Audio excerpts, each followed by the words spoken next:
All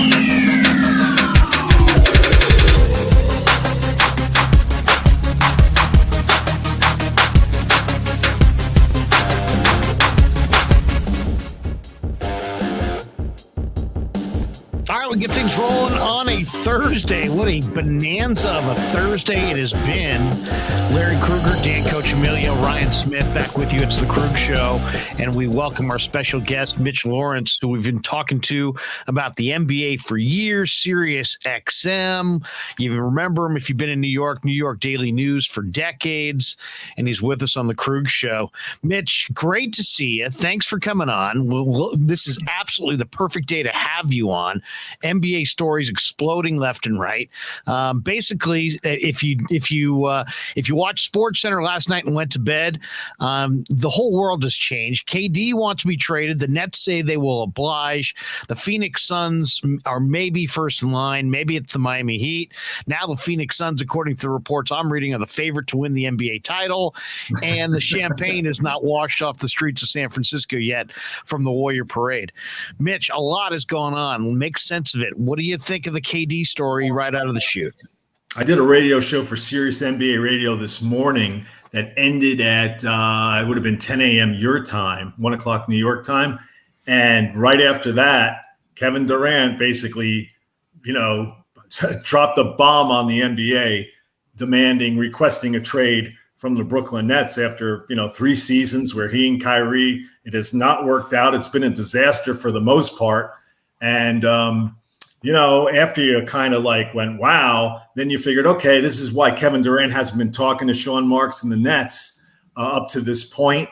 And, then you're trying to figure out what happened with him, what happened. Obviously, they only wanted Kyrie back for a year when the two sides couldn't agree on a long-term deal because, the Nets wanted to put in protections in terms of games played in a deal for Kyrie Irving. They didn't want to give him more than 2 years.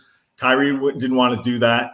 And then Durant comes in, and now, he doesn't want to be there anymore. Kyrie doesn't want to be there anymore.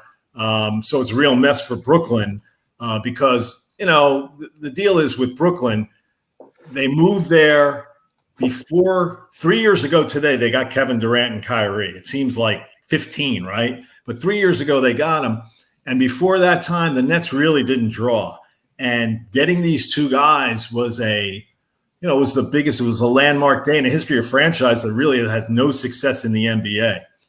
And so now you look at it and you're going, well, once KD and Kyrie are out the door, who's going to go to Nets games?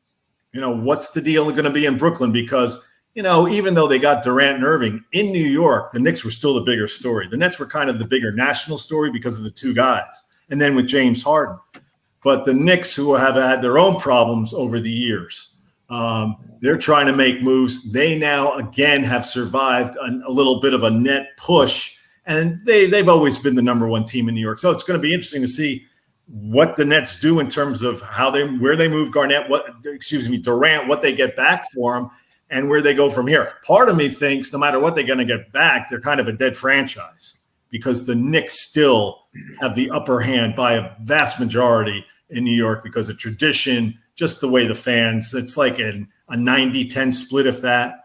So we'll see. But Durant doing this today, coming out of left field, was nobody expected this in terms of NBA free agency. Before the fellas jump in, because I know they want to get in on this too. This is weird. I thought it would. When I first heard it, I thought, well, maybe KD's just tired of Kyrie. Kyrie's going to stay. KD's like, I've had it. But this seems like, from what I'm hearing, that he's willing to play with Kyrie, just not with the Nets.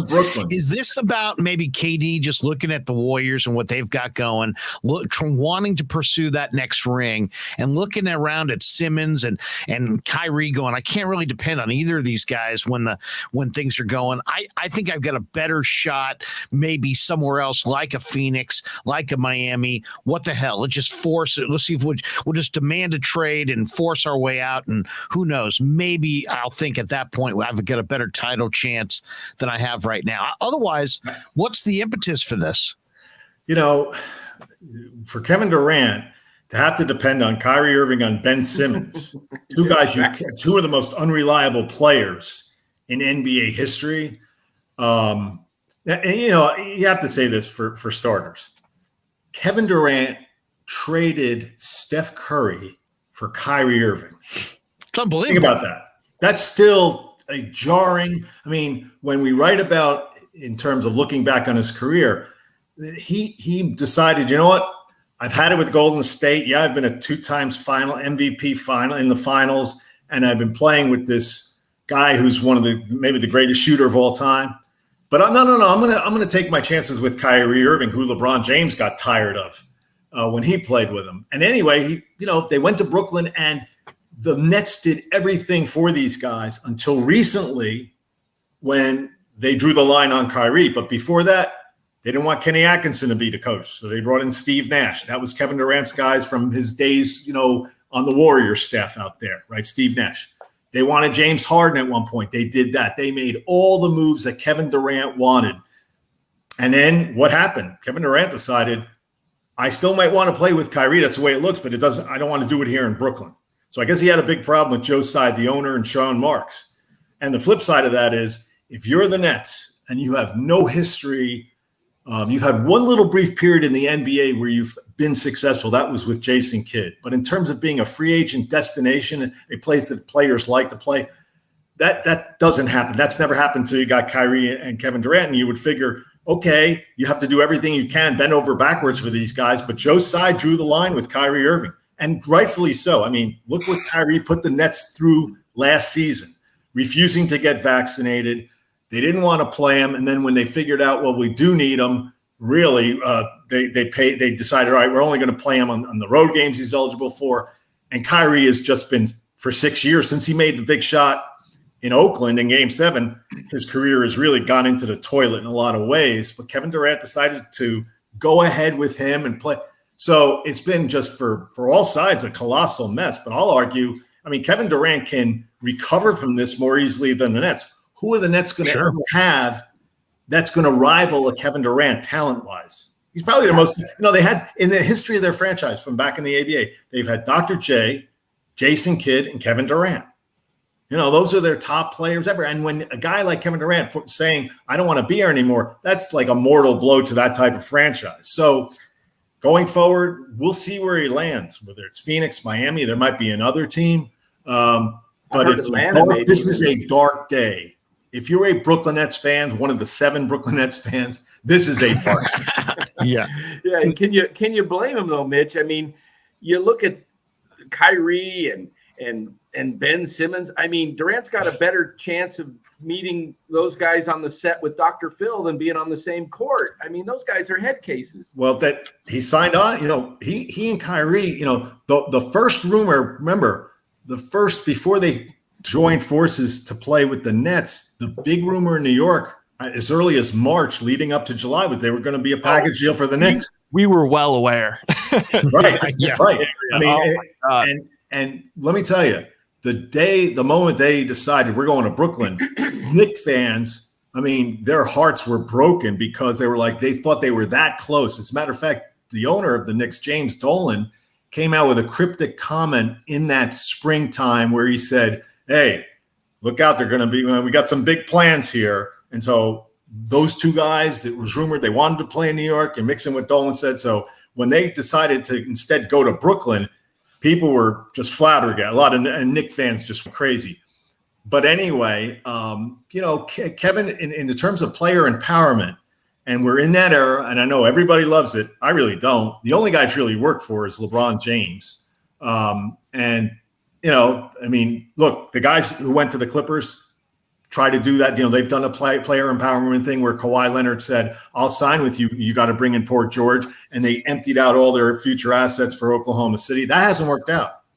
And Kawhi doesn't stay. He's not on the court anymore. And other instances where players wield the power and they're never held responsible. When it didn't work in Clipperland, Doc Rivers was the one who got fired. Right. It wasn't Kawhi Leonard or Paul George who paid the price. So the Nets, because of their history, they signed on for it. They signed on for Kevin Durant and Kyrie Irving, and those guys basically ran the franchise. They got Kenny Atkinson fired right away, and all the moves they wanted, the moves were made. And look where it got the Nets. How about the Vogel with the Lakers? He the guy wins a title, and he's gone. Right. But at least with LeBron had the power to go. When he goes to Miami, originally leaves Cleveland, he hooks up with Dwayne Wade and Chris Bosh, and the player empowerment worked fine there. They went to 4 straight finals. They won 2 titles. He goes back to Cleveland. He demands basically, I don't want Andrew Wiggins on that team. Go get me Kevin Love.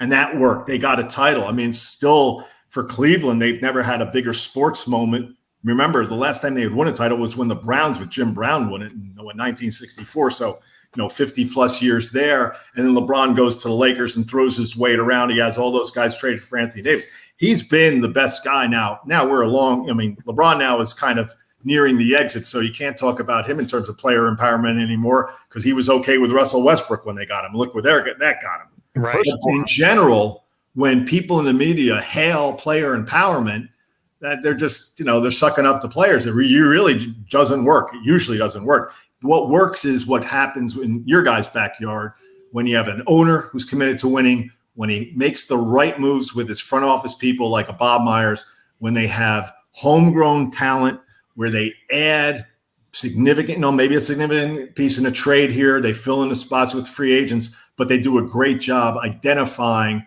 players who are probably better than they ever thought they would be in terms of a guy like a Steph Curry. Hey, Mitch. So my question is, all right, so I completely understand the player empowerment thing. I totally understand you want to do right by these star players so that, the next star player, that ends up maybe wanting to come to Brooklyn and considering it, they see, oh, well, you know what? They handled everything, very, pro player and, they helped them out and they did all this great stuff. My question is, all right, now you're at the point where, you did the KG, Paul Pierce trade and whatever, back in the day. That pretty much hamstrung your entire franchise. Those picks turned into Jason Tatum and Jalen Brown, I believe. And now that's, Boston is fully recouped and they're now competing for titles. We are at a point now where Kevin Durant and Kyrie Irving forced their hand to trade for James Harden. Right. Now the Rockets have all of their first round picks. And if they don't have their first round picks, they have pick swaps.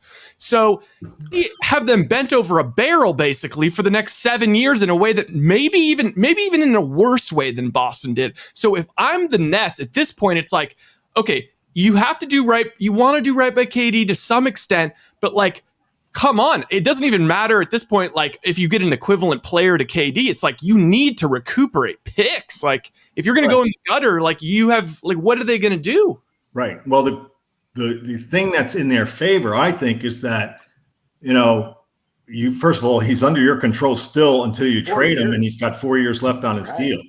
Yeah, so that's my thing. Is everyone's like, oh, well, Kevin Durant might want to go to Miami. He might want to. Well, I go wherever the best assets are. It's an eBay deal. Highest bidder wins. Yeah, that's what it should be. That's what it should be. And I know Phoenix is, saying to the Nets, well, you can do a sign and trade for Ayton and Miles Bridges. We're not giving you Booker. You have to demand Booker.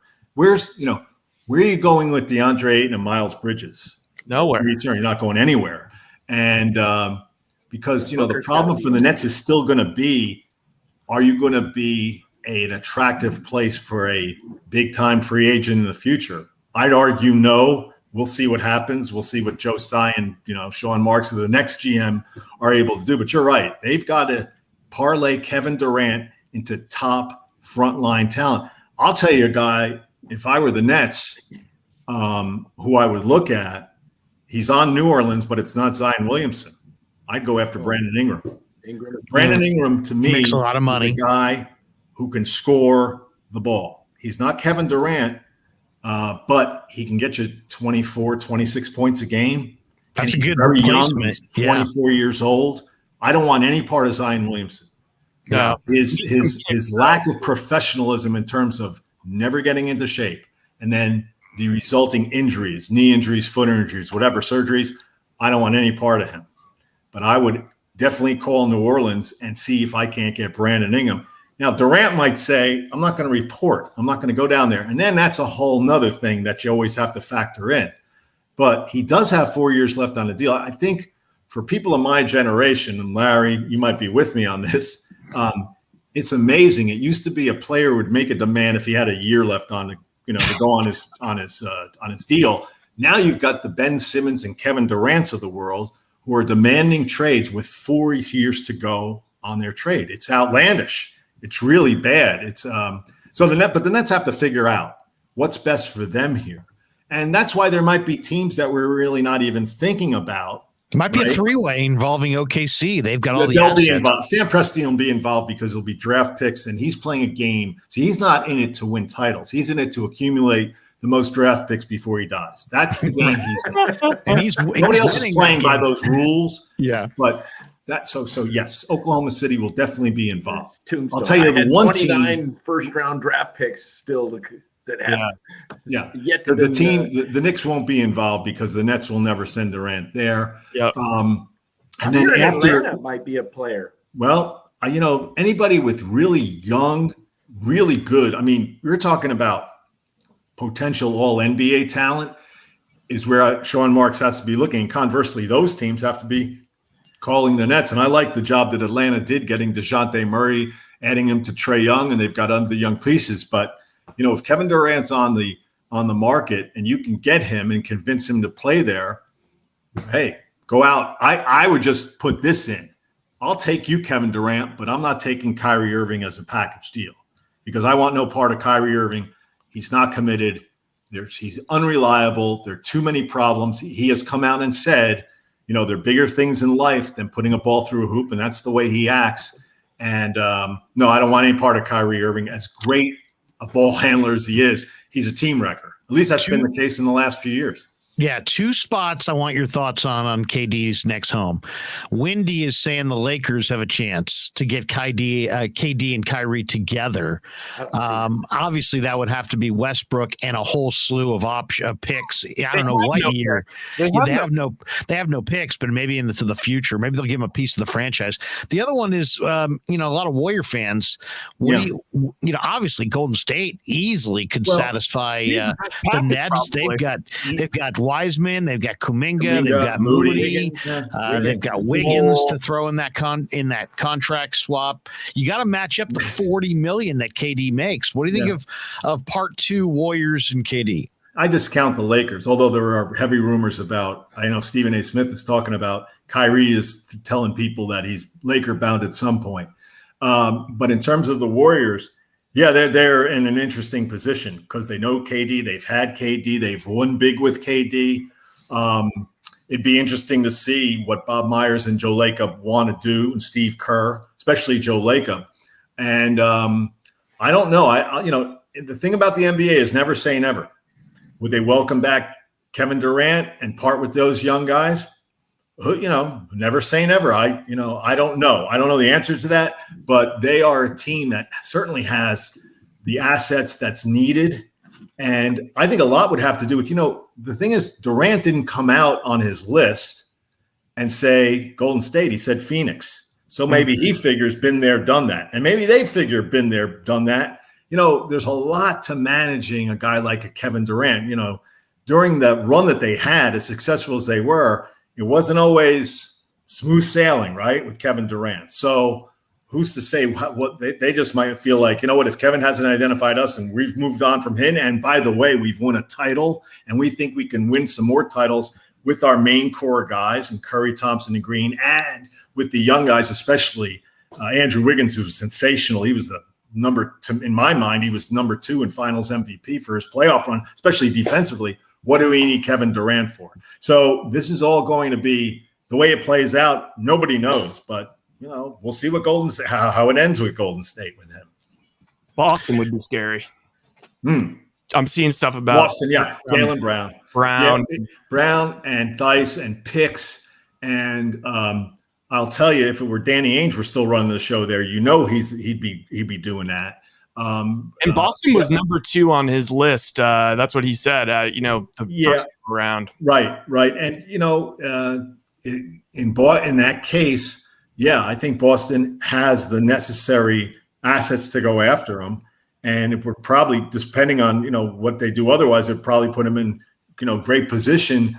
If you had Tatum and Kevin Durant on the team, you'd have to vault them to the top. I mean, they won the East last year. They had a pretty good road, though, favorable road in some ways. Listen, I don't think they beat Milwaukee if Chris Middleton's healthy, but they did, and now it would even give them a better chance to repeat. So we'll see if Boston, Wick Grossbeck's the owner, Brad Stevens runs the place. We'll see what happens, but that is a definite. That would be to me a viable landing spot because they've got the necessary assets too. What a story, man! What an incredible story, by the way. Supposedly Durant had an issue not with the Warrior players, but with the Bay Area media. Now you're going to go to Boston. I mean, the rough and tough Bay Area media. Exactly. I don't know. Hey, what do you think of he's not? The thing is, he and Kyrie are kind of like not happy individuals. The guy went to 3 high schools. I mean, he goes. I mean, he was 3 years. By the way, today is 3 years to the day. Yes, that's the Warriors. Right. So I mean, he's a nomad. He gave the Nets, for all they did for him, and I mean, they signed him off an Achilles injury where he didn't even play a year. He only played 3 years. He only got him 1 playoff series win. Actually, only played 2. Didn't he just? That's play it. 2? He didn't play 2020, right? That was right. So he only gave him 2 because 2 he years. sat out. I mean, they were a team that said, despite the fact that you have what might be a career-threatening, altering, ending injury, right? Take your pick. They paid him for the first year sitting out. Yeah. And how were they rewarded for their, what they've done for him? He wants to be traded. That's your player empowerment, fellas. Seriously. Wow. I mean, the Warriors games than Steph Curry and Kelly Oubre played together. Just think about that. I saw that. Yeah, there are a lot of interesting tweets going on, especially coming out of Nickland, as you could well imagine. The Warriors come out smelling like a rose with that whole KD thing, though, because they end up with Wiggins and Jonathan Kuminga out of the whole KD leaving Golden State, and they're set for the future for many years. To me, the Warriors have a window of a couple more years with their main guys, and then we're going to see who really. Then the rubber's going to hit the road in terms of what do we really have with these younger guys? Is there really a MVP quality player among them to replace Steph Curry? Who can replace Clay? The thing that jumps out right away was, Andrew Wiggins at the defensive end of the floor was the stopper that they needed because Clay couldn't do that against Luka Doncic at this stage. Maybe I talked to Michael Thompson.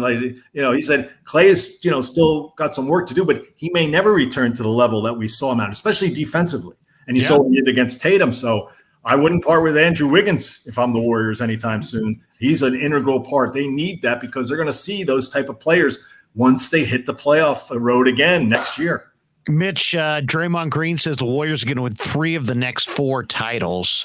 What do you think of that? And also, what do you think of the, there's a lot of talk Bobby Portis, walked away from his 4-year deal or $4 million deal. He just re-signed with Milwaukee. 4 years, $49 million. The two guys I want to get your thoughts on were Portis and Oladipo. You think Oladipo? I could see Oladipo coming out here. He's made some money. He seems like did he sign? Yeah, we'll scratch that. Sorry. I think you have to re-sign Looney, right? Keep him because he's so valuable. We're all waiting to see with bated breath what Wiseman gives them. But really, what other changes do you need to make? I mean, you got so many young guys, and with Wiseman coming in, I think Gary Payton is a guy you want to re-sign, and Otto Porter, you could probably let go and replace him. But getting back to Draymond Green, and I know he probably said this on his podcast, but the whole idea that they're going to win 3 out of the next 4, take it easy. I mean, look at all the guys who drop like flies in the playoffs. Yeah. This year, a lot of times it's when you get injured. The Warriors had their last major injury. Steph Curry was late in the year, right? And they survived that. And look what happened, like I said, in Milwaukee. In what was it, the first round? Chris Middleton went out, and that was it. And they weren't the same team. And obviously, they paid the price for it. So, nobody can project who's going to be available in the playoffs and how those teams, roll with it. It's a war of attrition. People are all excited about the LA Clippers because of John Wall. What are you telling me about Kawhi Leonard that I don't know? That he's going to play 70, 75 games and he's going to be available? Because you guys know as well as I do, he's the whole key to the deal. They can get to a Western Conference Finals maybe without him, although that'd still be difficult. They did that a couple of years ago. Kawhi Leonard is the key to them winning a title. We don't know about it's the hardest thing to project now because we just don't know the injuries thing. So as much as Draymond wants to throw that out there and all, power to him, I'm not going to. I wouldn't be surprised if because of injuries the Warriors didn't win any more titles. Wouldn't shock me. Yeah. Right now, I'm going to favor them. But are you telling me if Steph Curry gets hurt in next year's playoffs, they're going to survive that? No, they won't. Yeah. No, I think that's optimistic. When you're on top, it seems like it's going to last forever. When you're on the bottom, it seems like you're never going to get back on top. He's talking big. He's got a podcast. If your core guys are in their early 20s and not where those guys are, I'll give you the benefit of the doubt. Sure. They're also up there. They've played a ton of meaningful, they've played a ton of playoff games. I mean, that adds to the whole thing, wear and tear. So yeah, that's a best case scenario. That's like a pipe dream scenario. Yeah, that is. I think they've got 2 legitimate years, the next 2 years of getting 1, maybe 2. After that, it's going to be very, very tough. Very tough. Draymond and Clay are, they're going to be going further downhill as they get older. Steph will be 3 years older. He'll be 37 in 3 years. There's just no way that in 3 years they're going to be the team to be reckoned with. Right. Even with their young guys coming up, because I don't necessarily know. I mean, this is a question for you, Mitch. Both Clay and Draymond are up for extensions. Would you extend them? I don't want to extend them after 2 more, 2 years from now, extend them beyond that. I mean, they're 35 hard. plus. That's a very, very. Steph is different. He's a top 75 player. He's the greatest shooter of all time. The other guys, no, I have a very hard time, and there are going to be some very, very brutally hard decisions because, this is what happens when you've had a kind of a dynasty. To me, it's dynasty with small d, but it's a dynasty in this day and age. And when you have to part with those guys, even teams that have had success and win 1 title, it's hard to part with guys, and there are hard feelings at times, and that's the price you pay. But I mean, you extend those guys, you're stuck with a Westbrook situation. You can't. Yeah, you can't. I think Clay would sign a team-friendly deal, considering we paid him $40 million 2 years in a row where he didn't even step on the court, and I think that those guys kind of get it. Also, I will say, would you? I sent this in our group chat the other day or yesterday because I was just randomly fiddling around with stats. This kind of shocked me, especially considering Bill Russell. I'm going to put it up on screen. The players with the highest winning percentage in the history of the playoffs. Okay. Number 1 is Draymond Green. And Number 2 is Clay. Yeah, tied. And then it's Steph because he did miss some games. But doesn't that seem kind of shocking considering Bill Russell won 11 and all right. But the takeoff point for the Warrior before, I think it was they only had 2 brief playoff runs before 15, right? Yeah. So they lost in the first round and they lost in the second round, whatever. So I'm not totally. You're talking about winning percentage, right? Yeah. Yeah. That's it sort of makes sense. And if Durant and Clay don't get hurt in the Toronto series, they're winning that series. Yeah. I always thought 5 games tops. But also getting back to the point, I think it needs to be mentioned. Guys I don't know about Draymond because he's so unique for the Warriors, but there are teams that when Klay Thompson is done with this contract and the Warriors are looking to extend him, there might be other teams that say, boy, we'd love to have Klay Thompson come in. We've got a young group. We're on the rise. Maybe a team that's knocked on the door. Maybe a team like the Celtics in a couple of years. Let's say that they go to the finals a couple of times, but they don't win. But you're bringing a guy like Klay Thompson who's won, right? Just like the Lakers brought in his father, although it was a little different situation. But you know what I'm saying? You always want a guy who's won, who's been in a successful franchise to maybe teach your younger guys the ropes. Michael's really a bad example because Magic and those guys were winning. But anyway, the bottom line is you could see maybe a Klay Thompson playing somewhere else. That wouldn't shock me either, especially if they came in with a better offer than the Warriors. Hey, I've got my rings. I can teach these young guys how to win a little bit. He's a classy guy, great guy on and off the court. maybe he'll have to ship his boat to Boston or something to do that. But that's not beyond the realm, right? I mean, that's kind of in play to me down the line after he's won a bunch with Golden State. Mitch, last one. I'm Bob Myers, and you're going to be Bob Myers, and I'm going to be Sean Marks. And I call you and I say, you know what? KD wants a round 2 with you guys. I'll take Wiggins and Moody and a pick. Bob Myers says what? You're not including Wiseman, huh? Or Wiggins? Did you say Wiggins and Moody? Wiggins and Moody. Wiggins, Moody, and a pick, which I looked it up on the trade machine. It does work. I think you need pool, don't you, for the contract?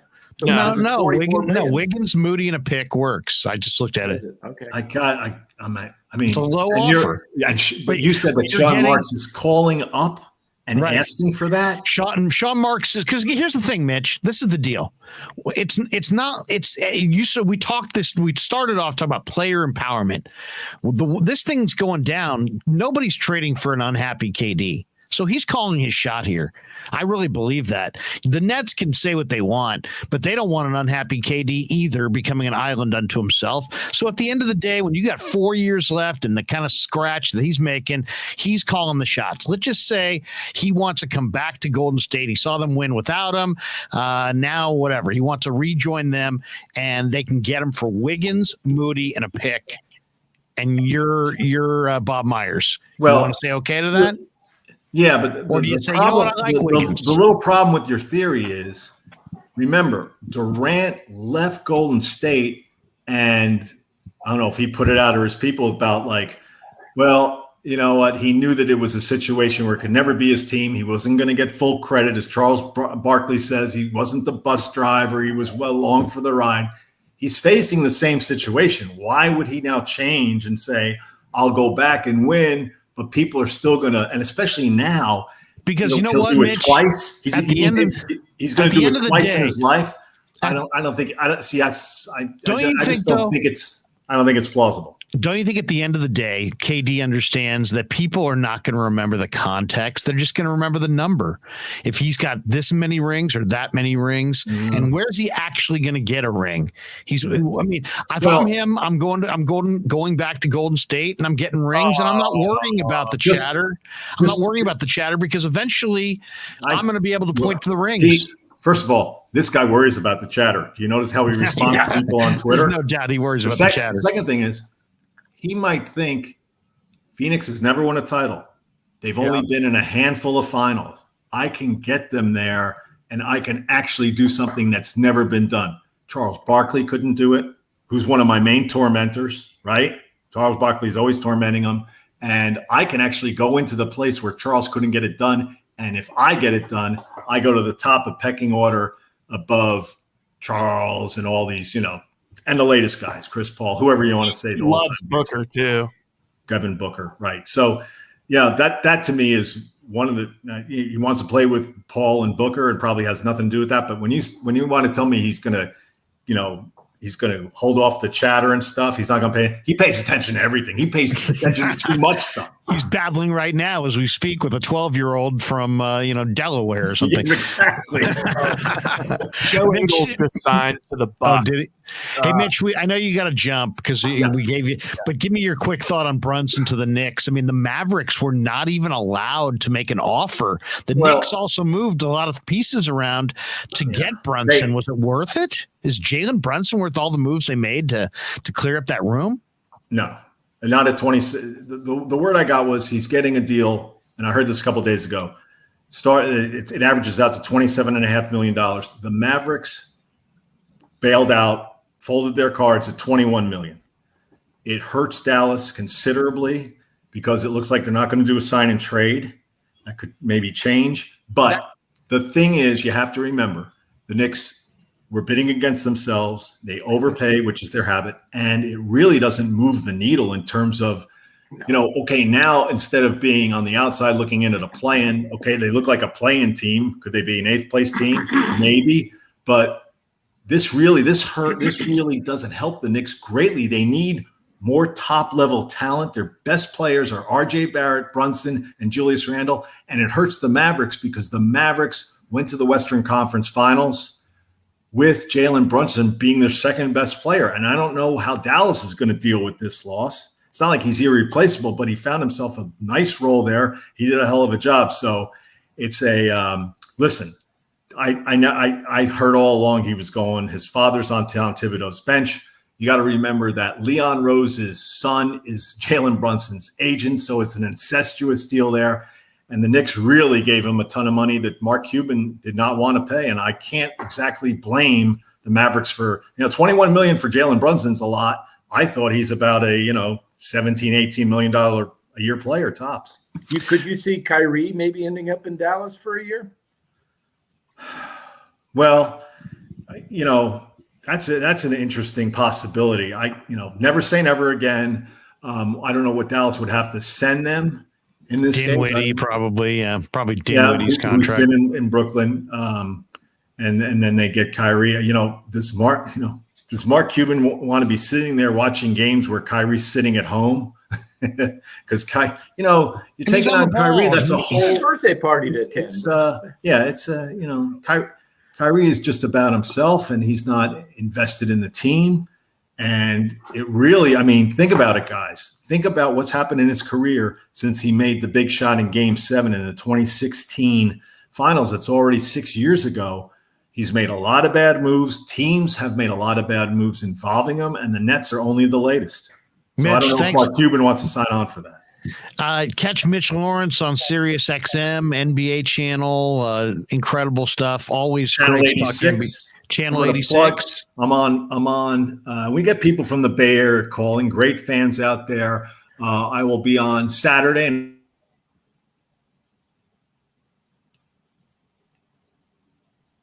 Oh, Mitch, did you freeze? We freeze? Somehow Mitch froze right there. He's on Saturday. Saturday, Channel 86. Saturday, Channel 86. Mitch, if you can hear us, you froze there at the end, but thank you very much. Absolutely awesome to have Mitch Lawrence on, and we appreciate Mitch for joining us. And great stuff from Mitch. And I would definitely say go to Sirius XM Channel 86 and check out Mitch Lawrence. He is phenomenal.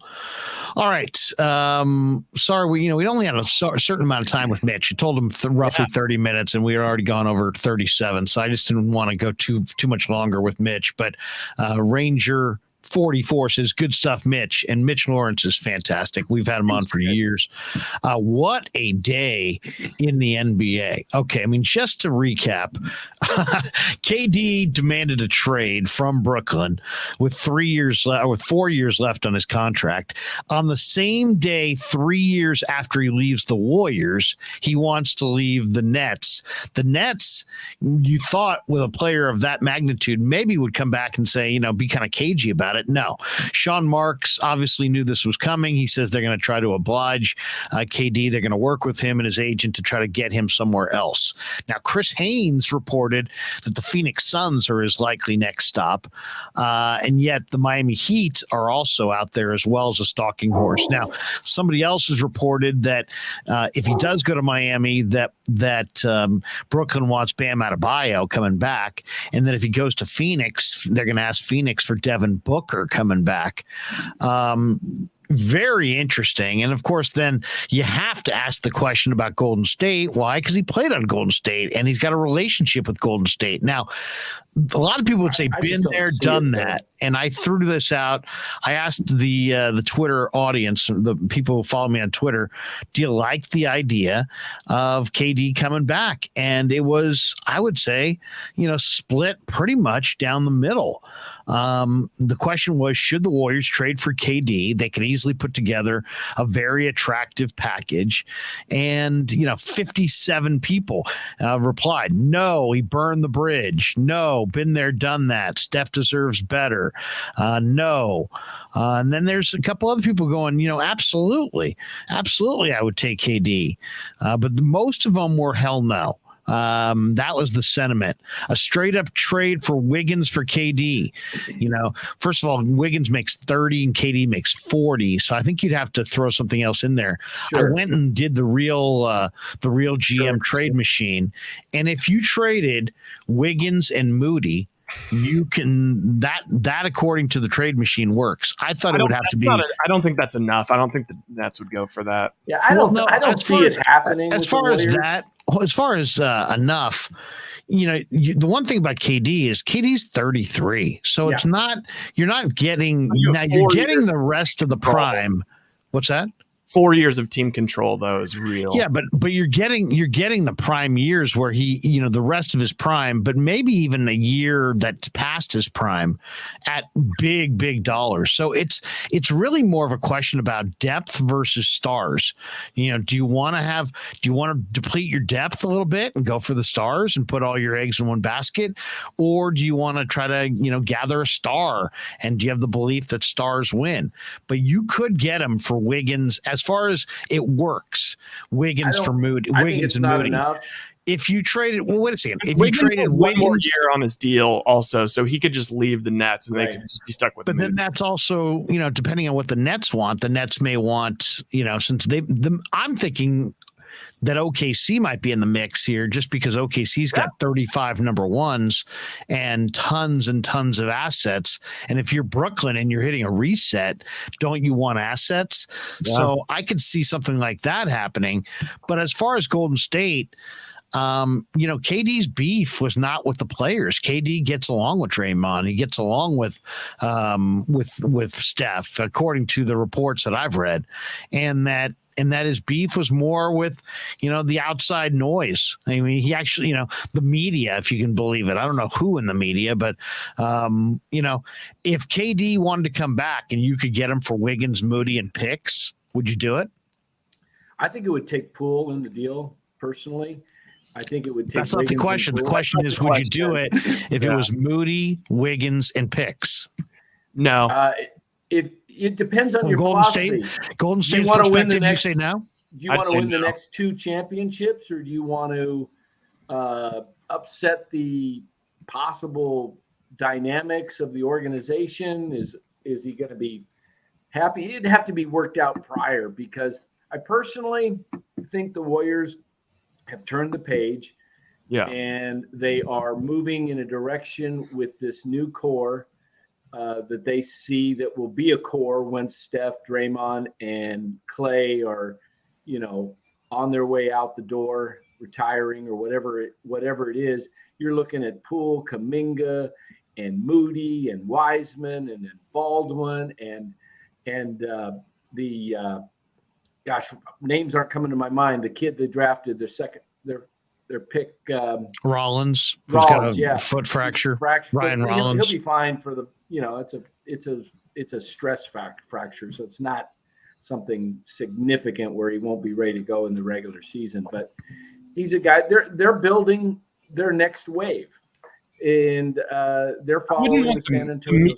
It would be bad for the culture. I feel like the media circus, people would be so upset again. It would just be constant ripping on KD for joining them after they won the championship. And then I can't see KD. Do you really care if people are ripping you?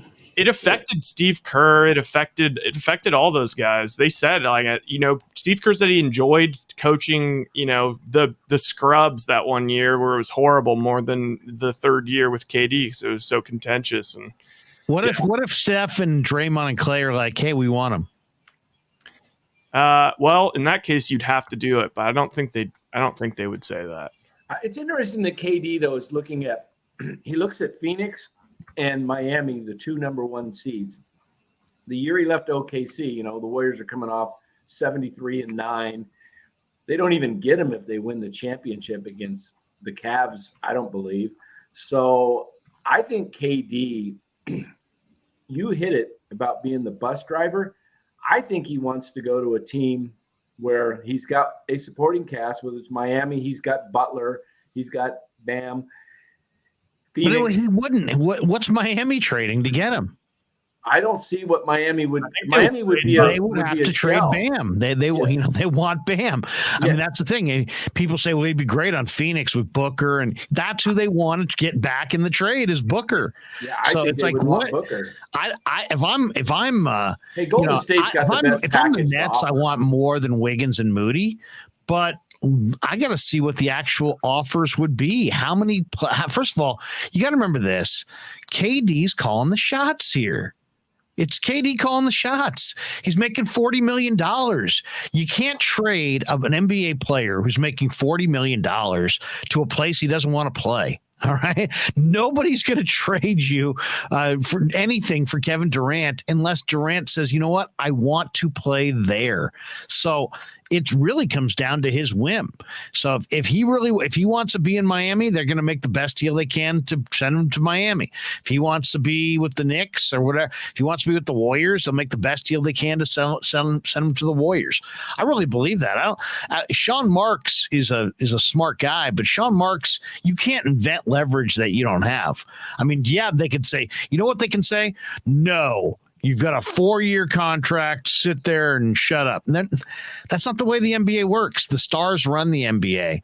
Guys who want out, guys who demand trades get traded. Yeah, absolutely. It's not like the NFL where, hey, Aaron Rodgers demands a trade and Green Bay says no. All right, well, and then it's like this big standoff for a year. It's not the way it is in the NBA. When you demand to be traded, you get to go. And then also you get to go where you want to go. So because nobody's going to trade for you and have you be some sulking guy at the end of the bench making $40 million. So it's going to be really interesting to see. It sounds like it's Phoenix. And what's the best deal Phoenix can put together? DeAndre Ayton? Ayton doesn't move the needle whatsoever. Maybe Bridges? Be a sign and trade with Ayton, Bridges, and then you'd throw in like 5 future firsts. They'd probably have to give up the lefty, the guard, back up to CP3 as well. The campaign. Yeah, they have to, and a future one or a couple of ones. Probably like 3 or 4, probably like 4 future ones and 2 pick swaps plus. Do you do it? If you're Phoenix, would you do that? You have to do it. Phoenix, would you trade Bam Adebayo if you're Riley? Yeah, 100%. I mean, you're talking KD. KD, if you got to remember, KD's 33. Bam Adebayo is probably 23. Yeah, but you got a window because it changes so fast. It lines up with Butler and Lowry and those guys, though. Like in terms of, they would probably have to give up Hero and Bam and a couple first-round picks. That's a lot, man. That's a lot. I don't know. That would be interesting. I see Miami as being a great fit. Then, I don't see Phoenix. I mean, if Phoenix is not willing to trade Booker, I don't know that Phoenix, if that makes sense for Phoenix. I don't think he'd want to go there if Book is not there. I don't think Booker would be, the Suns would not want to part with Booker in the deal because you got CP who's probably on his last legs. And then what do you got? You're left with just KD. I mean, it's Bridges is a great two-way, but he's not that big of a scoring threat. And, without Ayton there, I don't know. That's not a horrible team. Kyrie, Ben Simmons, Miles Bridges, Joe Harris. They just got Royce O'Neal and then Ayton and then a bunch of first-round picks. Not horrible.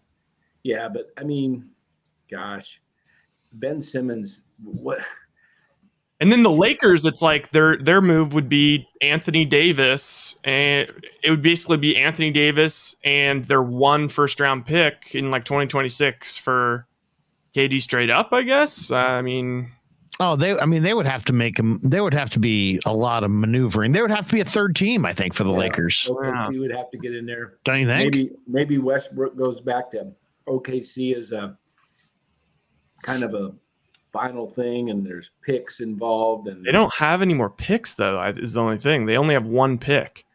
Well, that's what I mean. They got to get another team involved who's got picks. Oh, trade somebody for picks, and then I mean, they look at Phoenix's money. Booker makes $33 million. So if it wasn't Booker, I mean, Ayton's a free agent, right? Or is he a free agent next year? Or is he a free agent next year? He's a restricted free agent. So he's at $12 million right now. So that's not getting it done. But he's gonna get the max somewhere. Yeah. And then so they just sign him for the max and then send him. So okay, so what? But you're still gonna have to include other guys. I'd say Bridges and then a bunch of first round picks. Bridges, Ayton, and a bunch of picks. Marvin Bagley just reached an agreement with Detroit, 3-year, $37 million deal. So was he was with Detroit? Bagley? Yeah, okay. he was there at the end of the year. Okay. You know what's interesting is that Miami just signed Dwayne Dedmon, 2 years, $9 million. Do you see that? Patty Mills returning to the Nets. Patty Mills did return to the Nets? Yeah, he did. I thought he might be coming to the Warriors. I know, me too. So what do you think about this? This was a nuclear option. I was thinking about in terms of teams that would scare the crap out of me if KD went to him. Memphis, Memphis has enough pieces potentially, but the problem is they would have to include Jaren Jackson. Now, coincidentally, literally 30 minutes after this KD thing came out, a thing came out that Jaren Jackson is electing to get surgery and he's going to be out for 4 to 6 months. So I don't know if that's posturing to make sure he stays on the roster or whatever. Probably not. But I mean, it is interesting. Did you see the Lakers sign Damian Jones? Yeah, 2 years. 2-year deal with the Lakers for Damian Jones, according to Woj. Just to keep people updated on what's the latest here. Dwayne Dedmon, 2 years, $9 million to Miami. That's a done deal. Trev Queen, the free agent swingman's gone back to Philly. Lou Dort was bought out of his deal, but he has agreed to a 5-year, $87.5 million deal to stay in OKC. So that's done. Boucher's returning to Toronto. He gets 3 years, $35 million. A lot of money for him. Nicholas Batum is going back to the Clippers. That's another guy I think Golden State thought maybe there was a shot at, or at least a lot of Warrior fans were speculating. 2 years, $22 million for Batum to go back.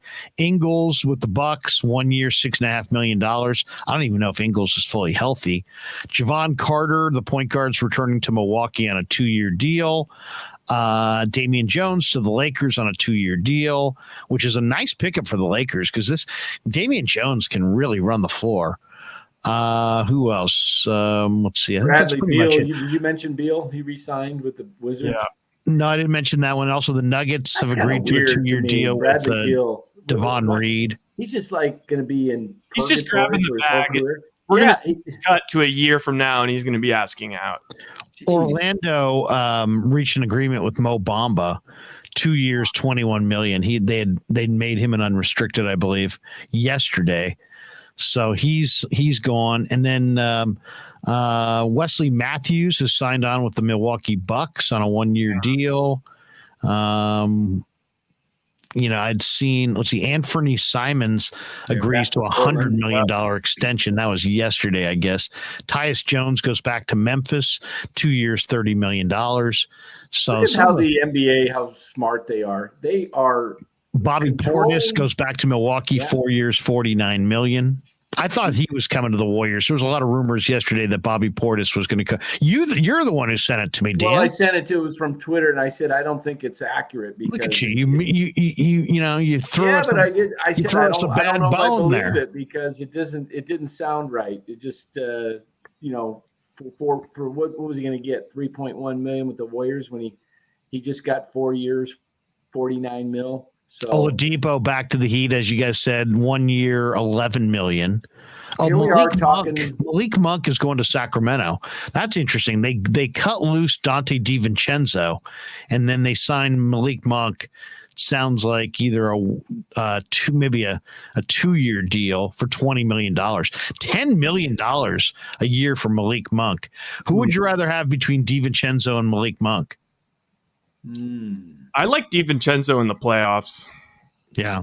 I like Malik Monk as far as the range on the shot. The guy can shoot it from like half court.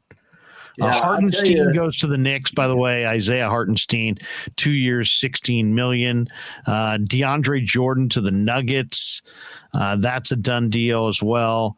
Jokic has signed a 5-year, $264 million supermax deal with Denver. It's the richest deal in the history of the league.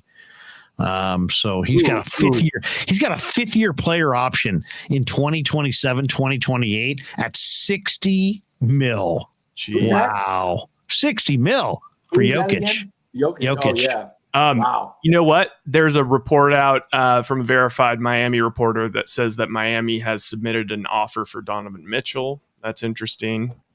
Miami's a place that guys want to play, man. People, guys love South Beach. Guys love that city. It's got great nightlife. I mean, it's a very attractive destination for a lot of people. Can I throw out two more that I was thinking actually could potentially work? Yeah. Chicago, potentially. Levine's a free agent right now, but they could sign and trade Levine and some future picks for KD. Another one is Toronto. Give up Siakam, Scotty Barnes, call it a day. That's interesting. But, once again, it's all going to be about where does he want to play? Where does he want to go? I got to think that if you're KD, the places that would make sense to me, one, go back to OKC and where you started and pay the fans back while making a ton of cash. You're back and you're hailed as the prodigal son who returns home. That's one. Go back to the Warriors and, kiss and make up with everybody there and win another ring or two or three, because let's be honest, if Golden State, here's the other thing. We talked about player empowerment, and the players know, and a lot of these things work out behind the scenes, and the players are often involved in the movement around the NBA right now. Draymond Green just predicted that the Warriors are going to win 3 of the next 4. I think that includes titles. I think that includes maybe this last one. I don't know about that. I heard that he said that they're going to win 3 out of the next 4. And then he said it the other day after they'd won. So if that is indeed the case, would he be talking that big just on the future of Poole, Wiseman, Kuminga, and Moody? Or is he talking that big because he knows something we don't know, and that's that Joe's going to welcome KD back, and that there's some deal worked out to bring KD back, and because Golden State does have they've rebounded post KD, and they obviously got Kuminga and Wiggins out of it, and they've won an NBA title. But now Wiggins has played really well. He is in the prime of his career, and they have plenty of assets going forward, including Kuminga and Moody and Poole and Wiseman. They've got assets to get this trade done and be in a way, way better position than they even were the final year of KD. When I say better position, what I mean is they're deeper, because of the way they've diversified their roster with young players and the investment they've made in young players. They could theoretically make a deal for KD and still have a good part of their next young core. They could have it both ways. They could have a dominant team right now, overwhelming title favorite, and the Wisemans, Kumingas, and these guys still coming. They don't necessarily have to empty. My point is that they don't have to necessarily, empty the bench in a trade for KD. He's 33 and he makes $40 million a year. And there's limited numbers of teams out there that can afford that kind of a player, or that, it all comes down to, as I said, his leverage. If KD tells Draymond, hey man, I'm telling Marks, I'm playing for you guys or I'm playing for nobody, and Draymond says, I like that, let me throw it to Steph and Clay. And Steph and Clay say, you know what? We're down with that. And now they go to Joe and Peter, and they say, Joe, Peter, KD wants to be here. He holds all the leverage. Lowball Marks. And he says, okay, here's Wiggins and Moody and a future number 1. Take it or leave it. And Marks says, you know what? That's not fair compensation for KD, but what's he going to do? What's he going to do at that point? That's my point, is that it may not be the best offer, even though maybe Marks wants to accept the best offer. It's probably at the end of the day, KD's whim. And that's it's not right. It's not right on any level, but I kind of think it's the way it is. Do you guys see where I'm going with this? I see where you're going with it, but I don't know if KD wants to come back to Golden State. It's a big if. It's a big if. You're right. I just see him as like, hey, I've already done that once. I got. But doesn't he want to win a ring? He's already won but I think he two. thinks he can do. I mean, he thinks that he can do that anywhere. I mean, like they were the Vegas favorites last year, and he probably feels in his mind like they've never been whole. They were a footstep away from maybe winning the title. Last year, and that's what he's telling himself probably. And I personally, as a Warrior fan, don't want to see them go down that road. I'd rather see them try to win it with the young guys and the current cast, and maybe add a player or two at the minimum, like they did last year, and just go for it again with what you currently have. I think it's enough, but I do think that KD is I mean, Wiggins, we saw the best of Wiggins this year. Is Wiggins getting better? I don't know. I don't know if he's getting better. I don't think KD's getting better. I think he's getting better. He's getting better. I think a lot of these guys are going to come in next year after that title run and have that extra confidence boost. Like, remember in 2016 when everyone took it a level up? Like, I think it's going to be like that with like. But KD's way better than Wiggins. But is KD better than Wiggins plus Moody and picks? And what if it's Moody, Wiggins, and picks? I don't think. I just like that's just. I don't. You still got Wiseman. You still got Kuminga. You still got Poole in this scenario. I don't think that KD would want to go to the Warriors as the number one option. So I don't think that they're going to take less, and I don't think that the Nets would want that over other packages. So yeah, I see that the Warriors. You got to look at what they did in this draft. They didn't draft a guy who's ready to come in and contribute. I think Rollins will. Well, yeah, Rollins. I'm talking about Baldwin, though, their first pick. Oh, yeah. They didn't draft a guy who's ready to come in next year and contribute. You could throw him in the trade, too. Yeah, you could. But they're drafting a guy that they want to groom in their culture with Steph and Draymond and Clay and all these guys and get him built up so that in not next year, but 2 to 3 years down the road, he's a key contributor. This guy, you got to remember, is coming off of an injury from high school, hurt his ankle, had a horrible year in college. But prior to that, he was a top 5 recruit in the country. He was going to Duke and then reneged on his commitment to Duke to go play with his father in Milwaukee. So this is a guy with a ton of potential upside. Is he a big risk that maybe he's a bust? Yeah, but they have that option, the Warriors. But Danny Baldwin is just a late first flyer. I mean, that's he's so inconsequential in this. He was a lotto pick. Okay. But I mean, so he's got a ton of upside. That's why you throw him in the trade. You trade a guy. How about Moody, Baldwin, and Wiggins? The question is, would you trade Wiggins for KD right now? Wiggins is 27. KD's 33. Right place, KD, and you want to deal with that, and you know what you're going to be dealing with. You take that deal because you're going to guarantee yourself, barring any significant injury, of 2 championships. It'll be like 17 and 18 again. What's KD's dream? Is his dream to beat the Warriors, or his dream to pile up titles on the Warriors? Let's start talking about that. Let's say, okay, let's take the Warriors out of this. What are the teams that if Kevin Durant slotted in with a trade that makes sense, they immediately become the overwhelming favorites, or at least, pretty much the favorites? I would say Milwaukee would be the first team I would think of, because that's not happening, though. No, that's not happening. But as far as if you could somehow put them on Milwaukee, I think Milwaukee is a team. If they had Giannis and KD, that would be an incredible starting spot. I could see KD ending up personally somewhere like Atlanta. I'll tell you why. His best year of his life was the first year. In the first and second year, third year was not that fun for him or anybody else. But he said he played with a lot of joy, and it was because of playing with Steph and the infectious that rubbed off on him, and he just got to play ball. As he calls it, I just want to hoop, man. I just want to hoop.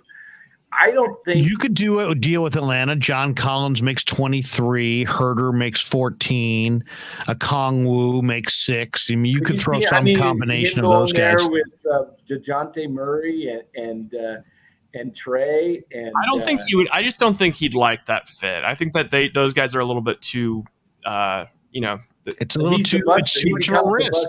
He wants more of a sure thing, is what you're saying. And KD said, like, he bases his decision on like what's the best basketball situation. So he went to the Warriors because he said, you know what, I will become I'll become the best version of Harrison Barnes possible, and there's no way anyone's beating us. That he was looking at the Celtics and he was like, I could, slot in for Jalen Brown. I think then he was like, you know what, I want to try and start my own thing with Kyrie, and we're going to play kind of my way, where we're all kind of just hooping. It's kind of almost like an AAU atmosphere. Didn't work. So I think now that he sees his basketball mortality, he's going to go back to what he was originally thinking and what worked last time, and what is the best basketball situation for me. And if you talk about that, I think that the answer is Boston. I think you say what they needed was one more guy that was trustworthy with the ball, that they could trust under pressure situations, that could get a shot off, and get a good shot. If they traded, if he replaced Jalen Brown and was kind of like a mentor to Tatum and, was kind of almost like the heir apparent, I mean, Jesus Christ, that team would be frightening. Yeah, but the one thing, does he want to? I mean, if we take him at his word, and that his problem with Golden State was the media, does he really want Boston? I mean, that just seems like that's the ultimate media.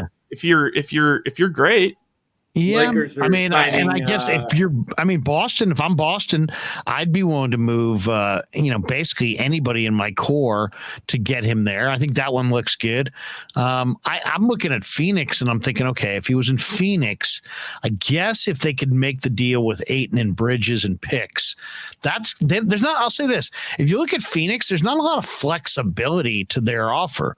You know what I mean? Because Marks has to want Ayton and Bridges. Bridges is just signed a big extension that starts at $20 million a year. That to me is a little pricey for Mikal Bridges. And then Ayton was kind of a flame out in the playoffs, and you're going to have to sign him to a big money extension. So you better either really love Bridges and Ayton, otherwise, because you're going to be wed to both those guys on big money, long-term extensions if you make this trade with Phoenix.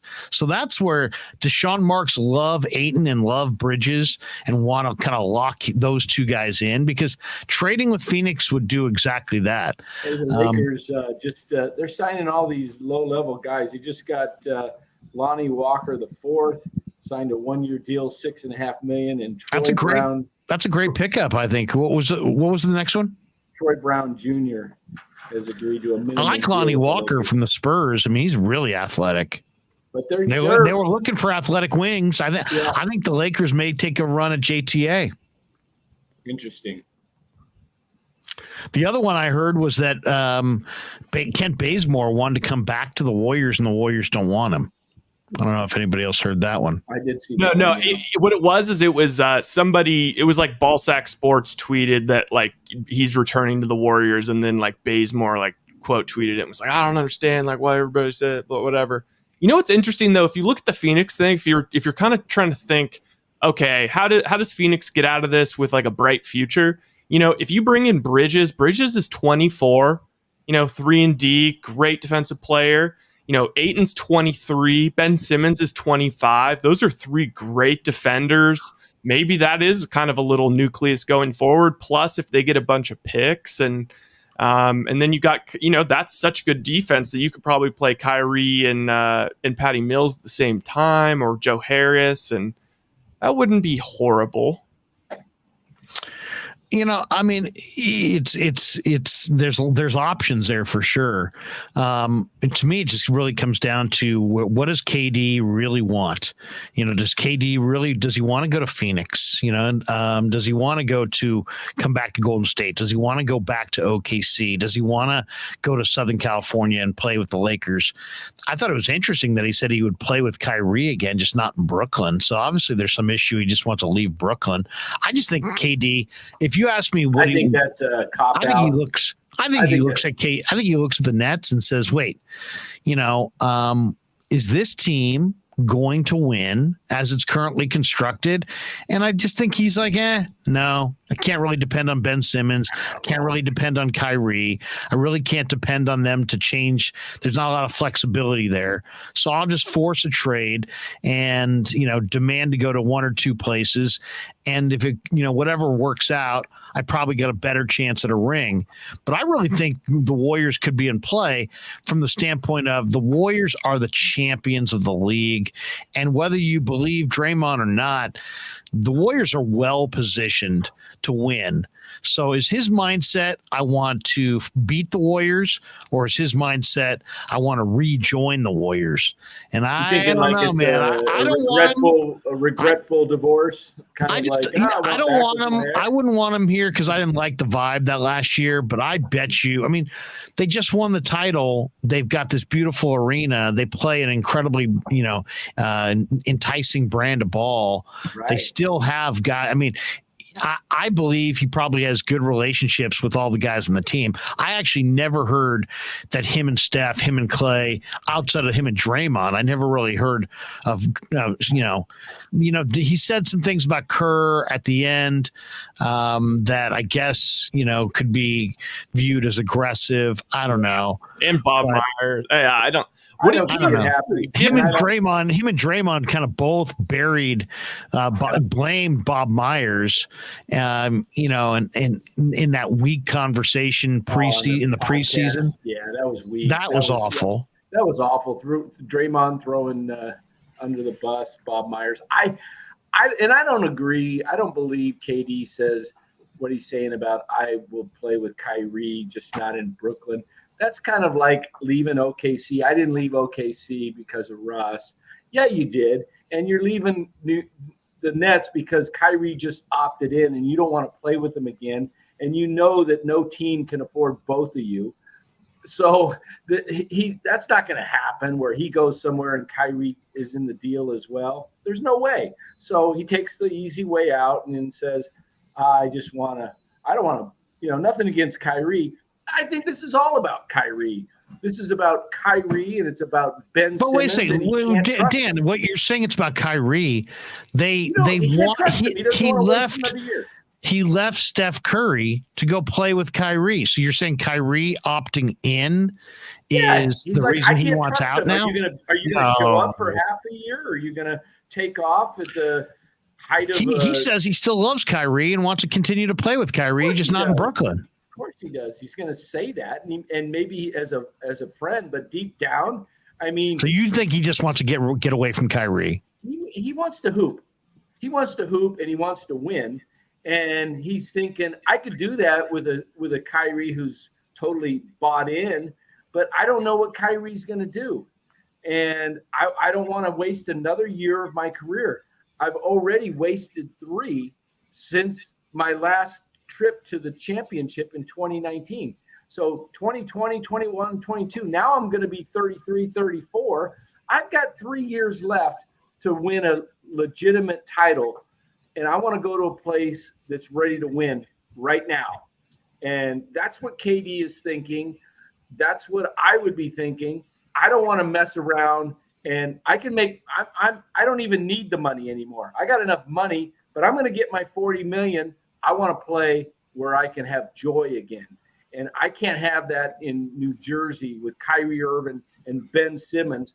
Like I said to Mitch, you're likely more likely to get those 3 on Dr. Phil than you are on the basketball court together, because those guys are head cases. Ben Simmons is like, I'm not going to play because I'm in a lawsuit with Philadelphia for my back. So even though I'm fit to play, and I can go out and play, I'm not going to play. The guy's, 25, 26? Come on. 25. Stephen A. Smith, by the way, on an unrelated note, is saying that Kyrie Irving plans to join the Lakers as soon as he has the opportunity. Kyrie has been telling everybody that he's going to join the Lakers. Next year? I don't know. I'm not sure. AD at $36 million, you got to get rid of. No, it would be for Russ, right? Russ? They wouldn't do that. No. Why I would mean, anybody it would want be for 47 Russ and million of picks. Russ I couldn't mean, hit the only ocean if it was. First of all, it would have to be for Russ because of the money. I mean, we could look it up, but It could be the for AD. Lakers.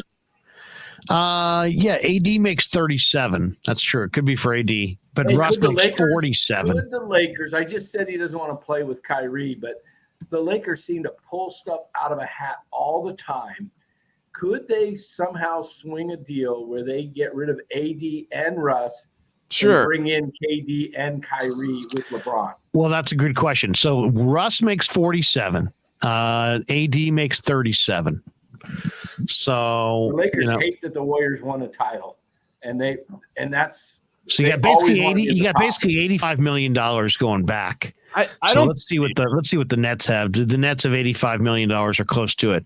They could go Irving and or it would be 36, 37 for Kyrie, 44 for KD. Yeah, that would work. That'd be a horrible haul for them, though. Like, you're getting AD, who already forced his way out of somewhere, and now you're getting Westbrook, who's the worst contract in the league. It would all be what else? And the Lakers don't have a what else, right? What else? What about Philly? There's a lot of buzz around Harden. Still hasn't re-signed yet. And there's a lot of talks. Woj just tweeted out Harden and the Sixers are meeting this weekend to negotiate a new deal. I don't know. Maybe that has something to do with if they have a chance of getting Durant, maybe he takes a little bit less, or, because they have a decent, they could trade Tobias Harris. Yeah, it would have to be Tobias Harris. Thibault and Maxey and 3 first-round picks for Durant. And then all of a sudden it's like, Durant and Harden are still cool. And then you got Embiid. They already got Melton, could be a replacement for Maxey. It'd be a fun team to watch. Yeah, it'd be very interesting. That's an awful lot to trade for Philly, though. Thibault, Maxey, and Harris. Tobias Harris, they're trying to trade. Yeah, he's back. Thibault and Maxey. Maxey is one of the better young players in the league. Thibault's a terrific defender. Yep. That's interesting. It's I could see the Lake. Danny's right though. Dusty Gold says Lakers have no chemistry. It's all under LeBron rule, but the Lakers do find a way to kind of leverage things, and it's all about where does he want to be, and maybe he does. Maybe he wants to be in LA. Maybe the Lakers are attractive to KD and Kyrie, and heck, if you're the Lakers and you're staring at Russell Westbrook and now you're looking at KD and Kyrie, you pretty much be willing to do anything. Westbrook and Davis, and how many future number ones would it take? Seriously, they would probably have to trade at least 3 future number ones, right? The Lakers? Yeah. And they don't. Let me see what picks. Los Angeles. How far into the future can you trade picks? Draft picks. I don't know. I've seen some of the. I know you can't trade them in back-to-back years, which is why they invented this whole pick swap deal. Okay. All right, the Pelicans have their 23. The Pelicans have their 24. The Pelicans have their 25.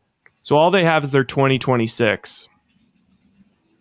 Can you go that far? 27, 28, you can't trade 27. Actually, you know what they could do is if Kyrie, I think that maybe they can trade the 27 once it hits the All-Star, like once it comes closer to the trade deadline mid-season, then they could potentially give up the 26 and 27 plus Russ for Kyrie. That could happen. Well, we know the Lakers do one thing they're not going to do is enter this next season with Westbrook and Anthony Davis. They're not going to run that back. I just don't see it.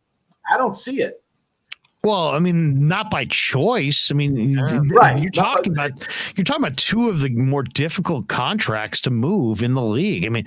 I don't know about you, but based on the health of Anthony Davis and the play of Russell Westbrook, those might be the 2 worst contracts in the entire league. So the idea that you could divest yourself from them is one thing. The idea that you could divest yourself from those deals and wind up with Irving and KD, that's a pipe dream. There's no way. It is. I don't think they have the assets to do anything, and they're stuck. But LeBron does not want to play with those guys because Davis is not reliable, and Russell Westbrook, he can't hit the ocean off of a sailboat. I mean, he's just pathetic when it comes to his shot. Russell Westbrook has to be in an offense that he's in command of, and he has the ability to run it and drive and kick out or shoot when he wants. Because with LeBron, LeBron can't stand watching Westbrook shoot open three-pointers, and LeBron is best facilitator on the team. So I don't know what the Lakers do. I have heard that Westbrook likes their new coach, though, that the Lakers brought in, and that the coach is wanting a different vision for Westbrook. So we'll see. Maybe they realize they're going to be stuck with him and they got to change the course of the way he plays. But it didn't work at all last year. It is funny how there's all this movement. Matthew Mears says it's so funny to me the media crucified KD for coming to the Warriors and then crucified him for leaving the Warriors. It did seem like Durant got way more criticism for his moving around than, let's say, I don't know, LeBron or anybody else who decided to move. Everybody else, it's like, it was okay for them to move. When Durant left, I know the Warriors beat OKC in the playoffs, and then he joined the Warriors. But I mean, so what? I mean, that could have come down any way. I mean, he joined the team he wanted to join, and he left Oklahoma City, Oklahoma for San Francisco Bay Area. I mean, why is that hard to understand? The one where I think, people could crucify KD. It wasn't when he left the Warriors. It's today when it's now a wrap on his time in Brooklyn, and they haven't gotten it done. And it's been one of the worst, one of the biggest busts in the history of, American sports free agent movement, right? Him and Kyrie going to the Nets is easily. I mean, these guys couldn't even get on the floor together, let alone contend for a title, and they were the favorites in Vegas for a good part of the year to win the NBA Finals. Yeah, the other thing that's interesting to me about LeBron, I mean not LeBron, but KD. You look at KD, you look at Steph, and there's just a complete difference in stability as a person. KD is always having to be in the limelight, and he's constantly, whether it was 6 years ago when he came to the Warriors or 3 years ago he goes to the Nets to today. I mean, Steph is never in the news like this stuff. KD, you mentioned the 3 different high schools. He's constantly on Twitter. I mean, this guy is searching for significance, and he's just a guy who has to go. I think he's just some people have to move a lot. Some people, they get married 7 times. Some people go to, work for a different employer every other year. Some people, go through women and wives and that kind of thing. It's like, they're just, there are people that just commitment is not for them. They get 3 years in a place and it's, they start to want to, go and try something new. I mean, this is a guy who went to 3 different high schools, didn't go full boat at Texas, got tired of OKC, got tired of Golden State, got tired of Brooklyn.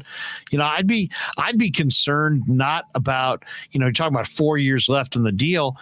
I'd be concerned for 2 reasons. One, you're going to have his age 37 season. Right. And what's he going to be at that point for huge money? And then also, has he even proven that he's going to be happy for 4 years in any one place? Or could you be, having to include assets in the 4th year because he's making an island unto himself, demanding a new trade, and now you have to attach young players or picks just to move them because he's declined and his contract is exorbitant. I mean, these things all have to be factored in, not just how you get the player, but how you part from the player if need be. Exactly. Yeah, it's really it's something that just you just don't know. But I mean, it is, you get them your first year, you may be, you're definitely title contenders for that year. And then do you say that it's worth it and you try and win a title and you deal with the headaches possibly down the road? I mean, the Warriors got his probably 2 greatest years. I mean, he was great at OKC as a player, but they got him in a system that he could just come in and do what he does best and play basketball. And, you're talking about for sure top 15 all-time player. And by the end of his career, maybe he breaks into that top 10, that if he wins another title or 2, I mean, talent-wise, I personally thought when the Warriors had him that he was the best player in the league, better than LeBron, even at LeBron's, what he was doing with the Cavs. I would have taken KD because of his age and his ability to, as an all-around, just incredible player. But now you're dealing with the baggage of 2 moves. And like you said, Larry, what are you going to get at 37? Does he going to want to move on again? I don't know if Bob Myers and Steve Kerr and the brass there at Golden State wants to deal with that after having the success that they had this past season and the direction the franchise is going. I think it would take a steal for them to want to take KD back. I don't think they would want to give up significant assets to bring him back. The other question for Golden State is, it sounds like he wants to go to Phoenix. And if he wants to go to Phoenix becomes your number one, if they weren't already, your number one competitor in the Pacific, in the West for a title. And just assume for the sake of the conversation that they don't move Booker. So that means that you're dealing with a team that has Chris Paul, Devin Booker, Kevin Durant, maybe Jay Crowder, Dario Saric, probably Cam Payne, Cam Johnson. Maybe one of those guys is included in the trade. But if you're Golden State, if KD is going to the Suns, how does that change how you're going to rebuild your team in free agency? You want to try and block that? Well, I mean, do you want Andre Iguodala back, who is so strong defending KD? Do you give him another year at 38 and bring him back for one more run simply for his ability to D up KD in the finals? I mean, do you look for somebody else in free agency that you think can match up defensively on KD? Do you try to take account of that, or do you just don't worry about what they're doing and build your team up? I mean, the Warriors are in an interesting spot because they could go after KD, or they could just say, you know what? No, we're not interested. And we're going to try to, but they could adapt to him going to Phoenix by saying, you know what? We're going to get this player in free agency, maybe a Serge Ibaka. I'm not interesting though. Who is it that can defend who defends Durant well in the league right now? You're muted, Ryan. Muted? Sorry. Draymond and Wiggins do a great job on Durant. Yeah. What's kind of interesting is I'm looking at the tweets going out there between Woj and Shams, and I've seen a lot of activity with the Lakers and the Nets, which as far as signings, they just re-signed Claxton. The Nets did, and you're seeing the Lakers get guys. We're not hearing anything from the Warriors at this point, regarding Looney or GP2 or Otto Porter. So it's kind of interesting that a lot of the moves that, and then Patty Mills re-up with the. Saw that there were some people speculating that Patty Mills would be a Warrior target. Yeah, and then they did Claxton. So you're seeing Toronto and then the Lakers signing guys. The Lakers have signed 3 people: Jones. And the other guys I mentioned, to go back to the other tweet, Trey Brown and who was the other one? Troy Brown. Troy Brown. And so, I mean, it's kind of interesting. What do those moves mean anything as they shore up their lower level slots for big contracts. I don't know. I'm just it's interesting to me that the Nets and Lakers are signing people. Rebel 444 says, is any TJ Warren news? Has TJ Warren signed with anybody? I like TJ Warren as well. He went for 50 one time. He's a great scorer when he's healthy. He wasn't healthy this year. TJ Warren, let's see what we got. Sounds like Golden State is saying goodbye to guys like Chioza and who's the other guy? JTA. Sounds like JTA and Chioza are moving on for sure. So interesting. By the way, Ryan Rollins does have a stress fracture in his fifth metatarsal in the right foot. So he's not going to play in the summer league. So that's kind of a bummer for Golden State. But they're saying Wiseman may play in the summer league. That his knee feels great. He says, I really want to play every summer league game. He's not going to play in these games this weekend, but he is going to play. In Vegas, I think. In Vegas, but not at Chase. I also saw Kent Bazemore showed that he wanted to come back to the Warriors, but the Warriors said no. Yeah. I've been hearing TJ Warren is on the target for the Celtics. Been hearing that. The Bulls are looking at some of the wings, DiVincenzo, Bazemore. I think Wesley Matthews, didn't he re-sign with the Bucks, I believe, right? I think he did. I think I read that. Yeah. So, a lot of things will happen over the course of the next 24 to 48 hours, which is amazing to me. Is we're sitting here at 4:30 on June 30th talking about the NBA, which is phenomenal how they control the calendar. They just do a phenomenal job at their marketing. They run from October through June, and then all of a sudden July comes around and there'll be massive free agent signings, summer league, and then you got the football season coming. Baseball's got a short window right now where they should be owning the sports world calendar, and then football hits. But here we got other news today, which is shocking to me, which is UCLA and USC may be leaving the Pac-12 for the Big Ten. They are, I think. They are. 2024. I mean, is it official? Is it official, or is it? Yeah, they're leaving. John Wilner says the USC and UCLA are planning to leave for the Big Ten as early as 2024.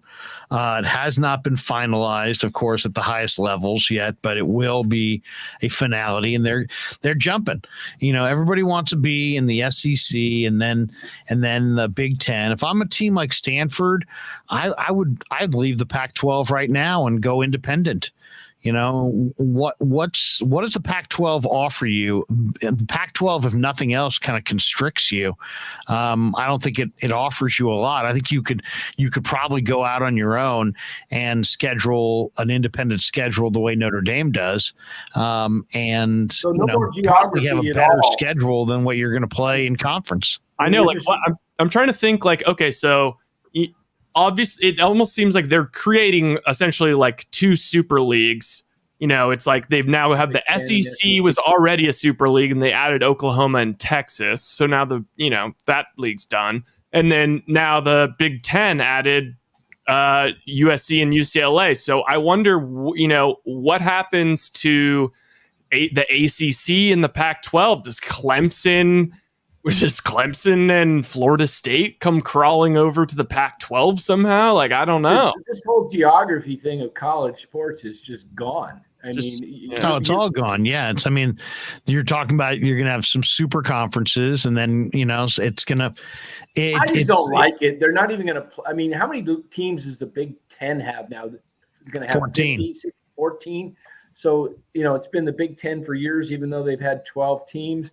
Now they're going to have 14 and still going to be known as the Big Ten Conference. And you got teams from California to Well, you know what it needs more than anything. It needs a central, right now there's nothing central about the leadership in college football. It's conference by conference, and it's the Wild West, and everybody's out for themselves. They need to have a true, if they really want to have teams competing for a true national championship, I think they need to figure out, a central, central leader beyond the conference. There's something. So the conference commissioners are not the czars. That the czar of college football is above all the conferences, and then because it's going to be absurd through time if you have teams on the West Coast in some SEC, but it could happen. It's all being run by TV too. TV, and today it's not about USC and UCLA. It's about LA. It's about Los Angeles and commandeering that television market. Yeah, and college football is about to go through some big college sports in general, football and basketball. With this whole NIL situation, you're going to have guys now that are going to be getting paid by boosters to come to school, and they're going to get beat out by somebody else that is either not got an NIL or someone who's got another NIL, and they're going to get ticked, and then they're going to leave, and boosters are going to be like, man, I just gave this guy $100,000 and he didn't even come. He didn't even play. He left. It's about to get crazy over the next few years. Well, and you know what? This is good. Pac-12 is going to be on life support in 2 years. Why do I say 2 years? Because it will take about 2 years for the stats to circulate. And the stats that I'm talking about are the stats that recruiters are going to use in the Southeastern Conference. And it's going to show what percentage of their 90-man roster have NIL deals and are getting compensation. And once the recruits all see that some ridiculously high percentage of A&M players and Georgia players and Bama players and LSU players are making money off the field, compare that quickly to what those same percentages from the Pac-12 schools and the non-Southeastern Conference schools, and nobody's going to go to the Pac-12 again if they have an SEC option.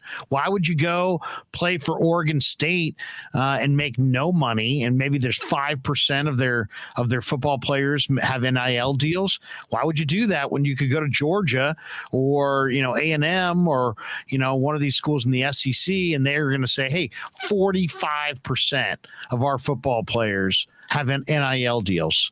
I mean, that's game, set, match right there, right? And then they've done this whole thing where it used to be if you wanted to transfer, you had to sit out a year. Now you could just, like, after the season's over, saying, I'm transfer portal. Yep. Yeah, I'm moving on. Yeah, transfer portal, if you're sitting there going, what is the transfer portal I keep hearing about?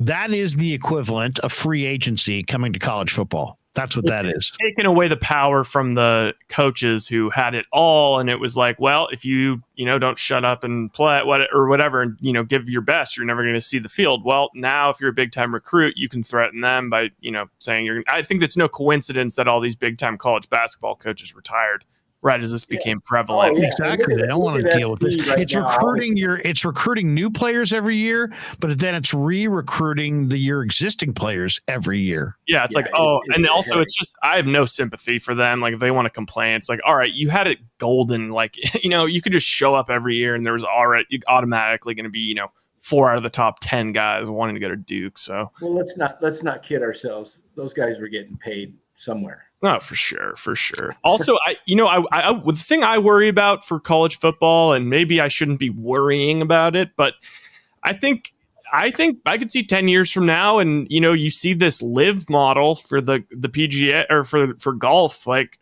I mean, what's going to stop some super rich country or conglomerate coming together and just being like, look, all the best, teams in college football, we'll pay you guys, and we'll just, we'll just take, the top teams in the SEC and whatever, the perennial powerhouses. We're just going to put you guys all in a league. Everyone's going to get paid, and it's going to be mean, we're seeing a transition to the free market system is what we're seeing. Yeah. I see it's been made official. SC and UCLA have been notified that their application to join the Big Ten has been accepted The schools will begin play in 2024.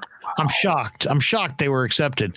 Yeah. Jaguayo 56 donates $2. Jaguayo, I hope you're having a great Thursday. Says Krug, what happens to Stanford and what happens to Cal? Well, right now they stay in a conference that just lost its two biggest TV attractions outside of Oregon, right? Outside of the Ducks, I would say SC and UCLA are the number one and number two attractions. So I have no sympathy for their commissioner who's just freaking blowing it at all. He just continues to blow it. He had a shot with a good deal a couple years ago and he messed it up. Well, it was Larry Scott ran the thing into the ground. The new guy's only been there for a very short amount of time. Yeah, you're talking 2024. So you got this year and next year. So basically SC is getting everybody transferring in, whether it be from Oklahoma that was committed to Lincoln Riley or other schools now. So SC is, it's crazy. They're probably going to, the next 2 years, rule the Pac-12 and then leave it. JTA to the Lakers, guys. Chris Haynes says it's a reality. Juan Toscano-Anderson, a Warrior championship team member, a Bay Area guy, goes to the Lakers. Well, look at the Lakers. Not a surprise there. The Lakers are trying to get athletic on the wing, and JTA, they weren't bringing him back. It was pretty clear. I mean, the Lakers are getting more athletic, but I mean, let's be real. None of these signings changes their position right now. I mean, I don't see with that current roster, the way it's constructed, of it being a title contender. Is it a possible 6 through 8 seed? Yeah, right.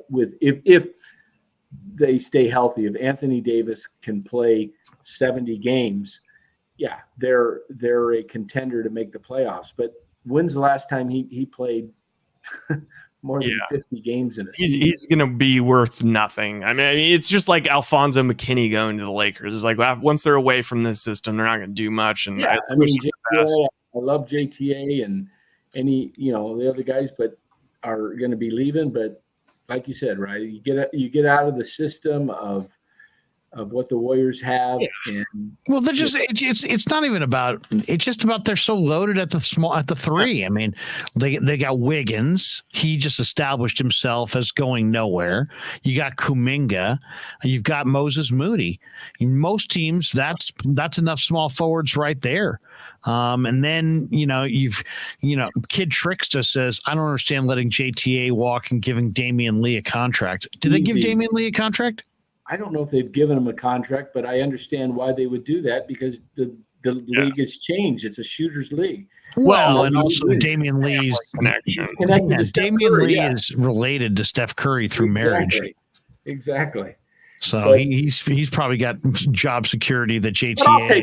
Even if he wasn't related to Steph Curry, I would take Damian Lee over JTA just simply because Damian Lee can win you some games with some buzzer beaters. Well, they're just different roles, right? JTA is a defender.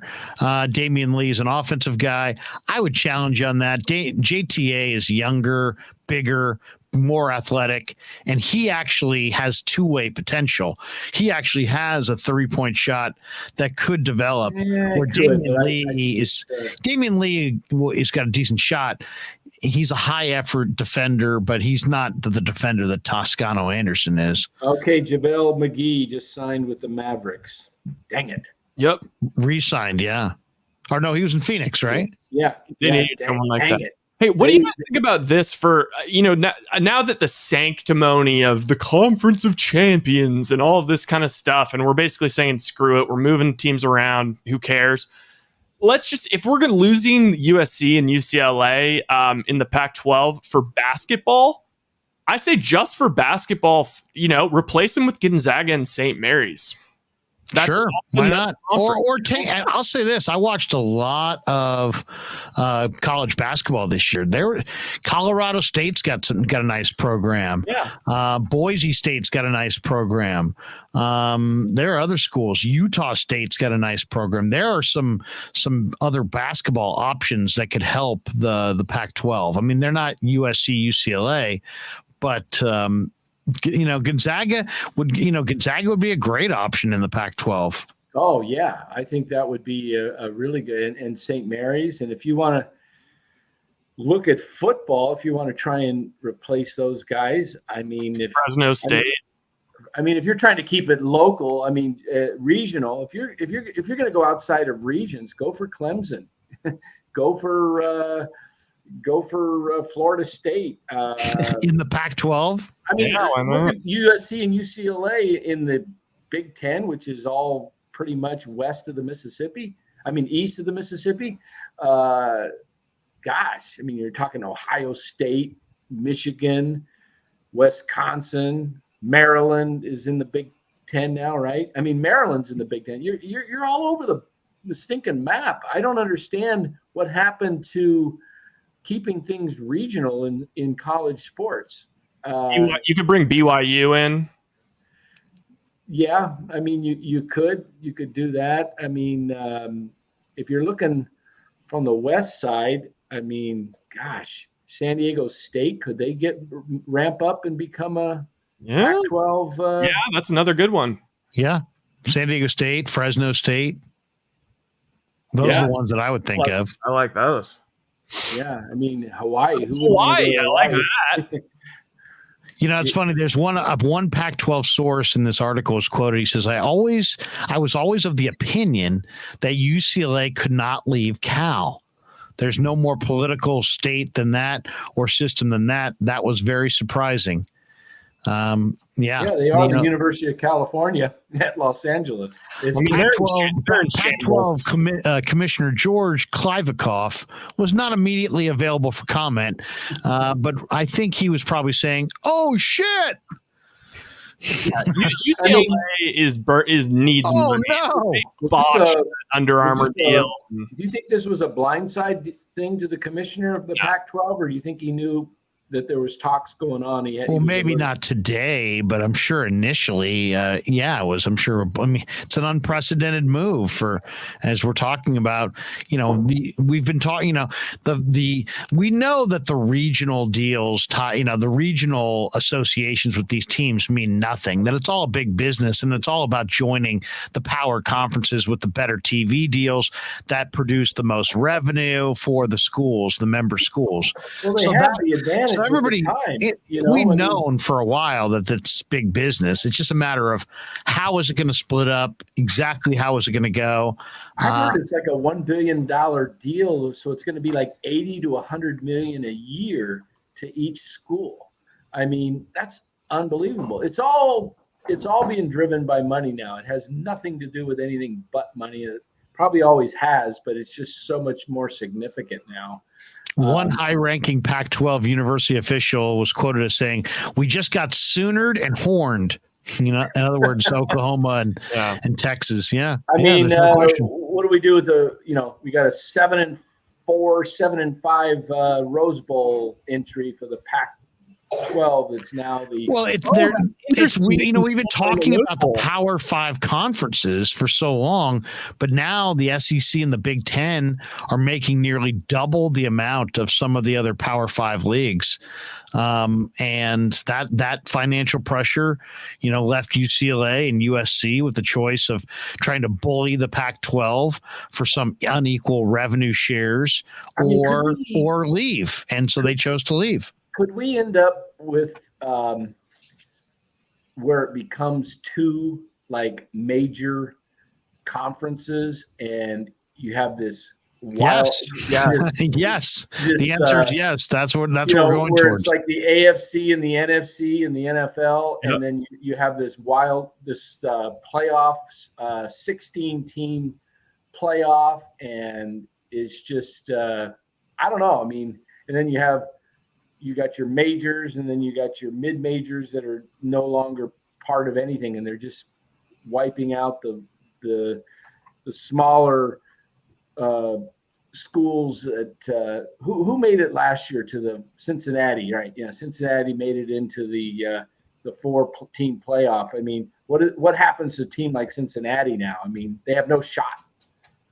When as this thing progresses. It's just going to be like, well, there's a lot of speculation that this whole thing, with USC and UCLA jumping to the Big Ten, it's all tied to this upcoming Fox TV deal with the Big Ten, which is going to be announced in the coming weeks. And close to $1 billion, I think. So now, you're bringing in, two of the most premier teams on the West Coast.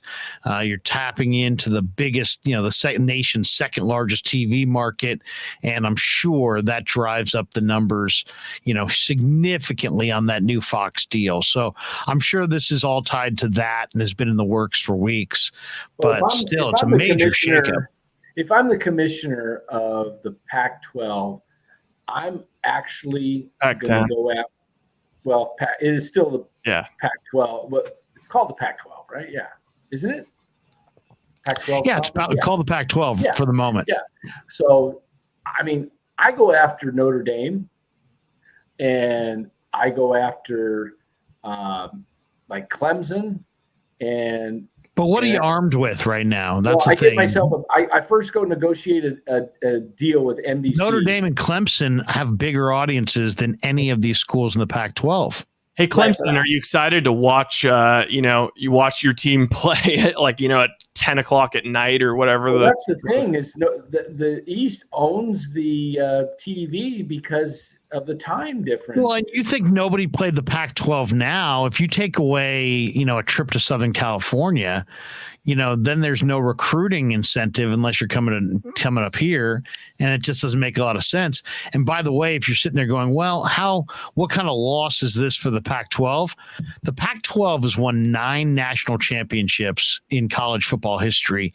8 of them have come from SC or UCLA. Yeah, it could be a death blow to the conference. For football, I think basketball is still really interesting with Arizona and Oregon, but they just got to add. They need to bring in St. Mary's and Gonzaga, and then all of a sudden, that's an awesome thing that I really love to pay attention to. Who else could you bring down there in Southern California to build that market in basketball? San Diego State. San Diego State. Yeah. I don't know. Pepperdine, if they get their S together. They got to get bigger gyms, a couple of those schools, but I don't know. If the Pac-12, if it's going to survive at all, you've got to secure a big TV contract first, a national. The SEC has CBS and Fox has the Big Ten. So the next big network is NBC, right?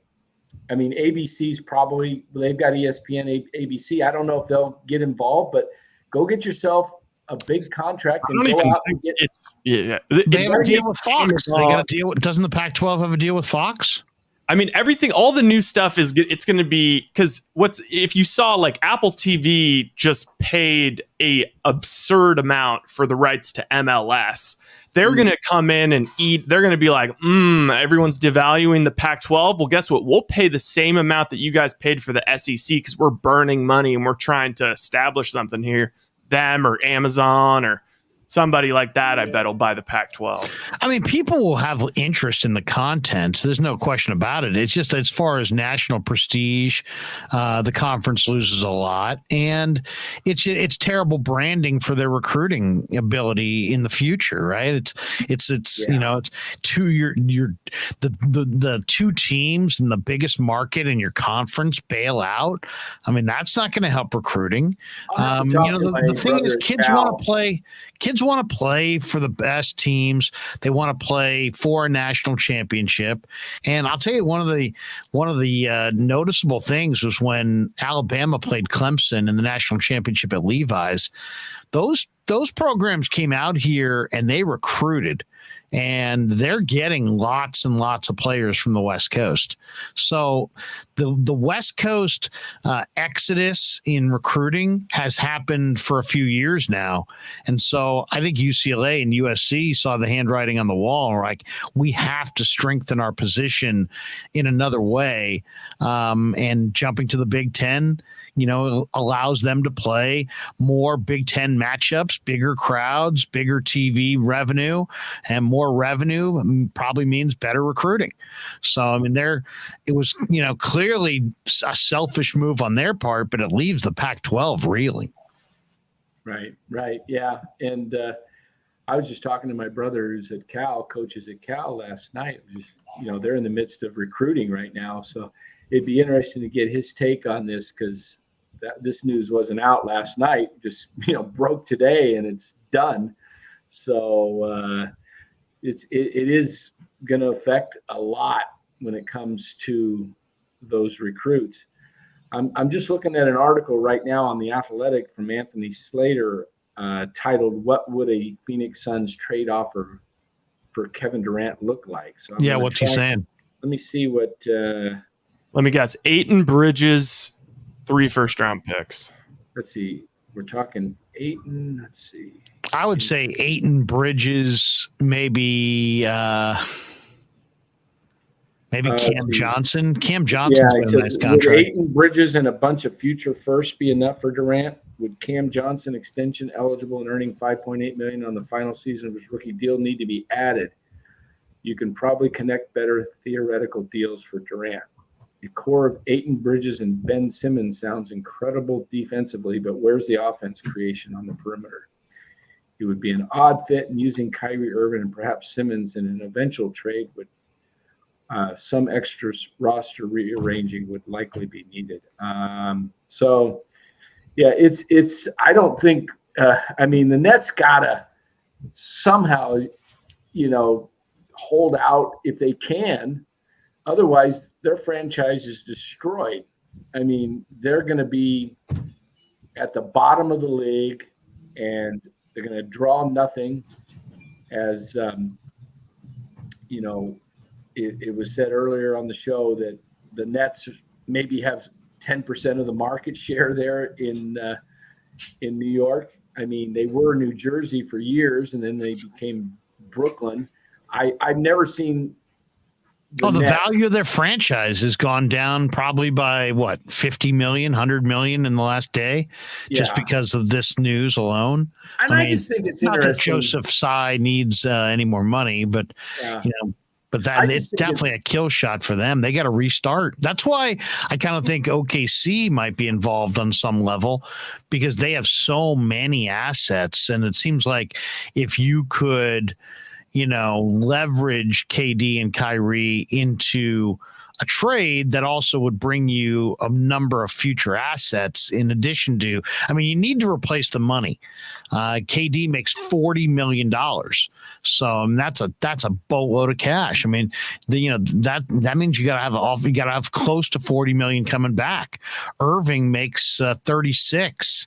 So you're talking about $80 million going out. That means you need $80 million roughly coming back before I could any see a picks three-way are deal involved. involving OKC and OKC, I think and that's somehow good. the Lakers. I saw a report that the Suns or that the Nets are not interested in Ayton, but that is a viable deal, but it just would involve a third team. So that could be OKC. Send Ayton to OKC. Send I could see the OKC and the Lakers getting involved in this somehow, with Westbrook going to OKC to finish out his career while they add four more future I can ones. see that too.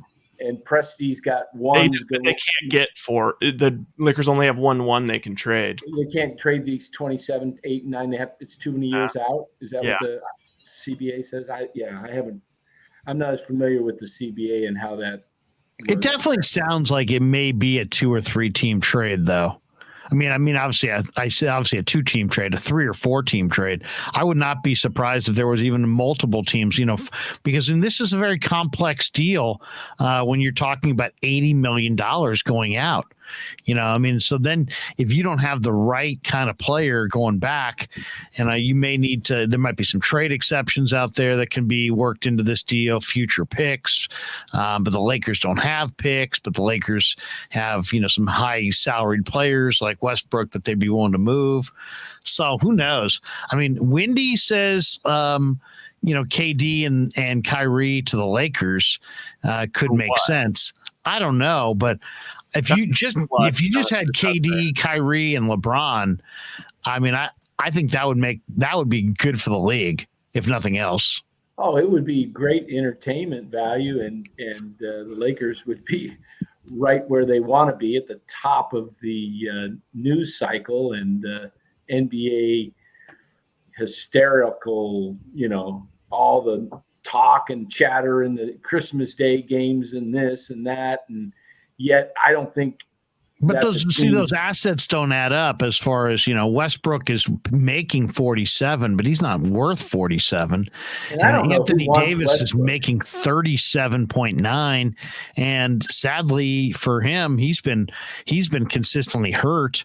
So, you know what I mean? If Anthony Davis were healthy, I could see the Lakers maybe being able to intrigue, the Nets or somebody in some kind of a 2 or 3 way trade for KD and Kyrie. But with AD being like a shadow of what he was before, I don't see that the Lakers have enough assets to make that a go. I don't see how they would do that trade. I don't know how they could get the picks that they would need to throw with Westbrook and Anthony Davis. How do they go about acquiring those picks? So it doesn't seem like a natural fit, but it is the Lakers, and they've surprised us in the past. Yeah, I mean, could they be signing all these lower level guys to throw into a no, because once you sign guys to contracts, those guys cannot be traded usually until January of the next year. Okay, that's right. So these guys that they're picking up now really cannot be involved in trades. If they're involved in like a sign and trade situation going out, it's one thing. But these are guys that they just added, so there's some limitations. And LeBron's only signed for 1 more year, and I think he's gone after that year. So maybe they try for one last hurrah, but then they're left with no picks. So I mean, maybe this is what they do. Maybe they come the trade deadline, maybe they trade AD and Westbrook for Kyrie Irving in his 1 year deal, line it up with LeBron. They both have 1 year left, and somehow come out of that with them getting some picks. They use AD, and they end up with Kyrie. I don't know. Isn't it weird though that the odds changed in favor of the Suns today for next year's NBA title? Well, that was probably just put out just in case people start betting on him before. But I mean, even if the trade's going to be made, even if you thought it was going to be made, they're instantly the favorite. Would you you don't even know what the trade's going to consist of necessarily, and you'd already make them the favorite? I'd improve their odds. I don't know that I would make them the favorite. You're still talking about a 33-year-old basketball player. 33 in basketball is old. 33 in baseball, that's not that old. 33 in football or basketball, that's old. Yeah, for most positions. Outside of quarterback, you have somebody who's 33 in the NFL. You're not trading any assets. Like how old was Von Miller last year when he got dealt? And we're talking about one of the best pass rushers in the league, but we're also talking about a guy who was like 32. Yeah. So I think he fetched to number 1, but what I'm saying, KD, how many years realistically does Kevin Durant have left as a premier guy who can lead a team to a title? 2, 3, maybe 3. I think so. 4. At 37, he's going to be able to do that. I think that these kind of premier players that aren't relying on their athleticism are more. They just got swept by Boston, right? You know what scares me though about like Aaron Rodgers, Brady, like these guys are still doing it, and they're what's Rodgers now, like 39? But those are NFL quarterbacks in an era where the quarterback's kind of protected. We're talking about an NBA basketball game. You got to get up and down, and it's a grind. And they go from Halloween to the 4th of July. I don't know, man. I'd be very. I for me as a Warrior fan, I would, if my phone rang and Bob Myers was like, "Hey, I can get KD for Wiggins and either Kuminga or Moody and picks, should I do it?"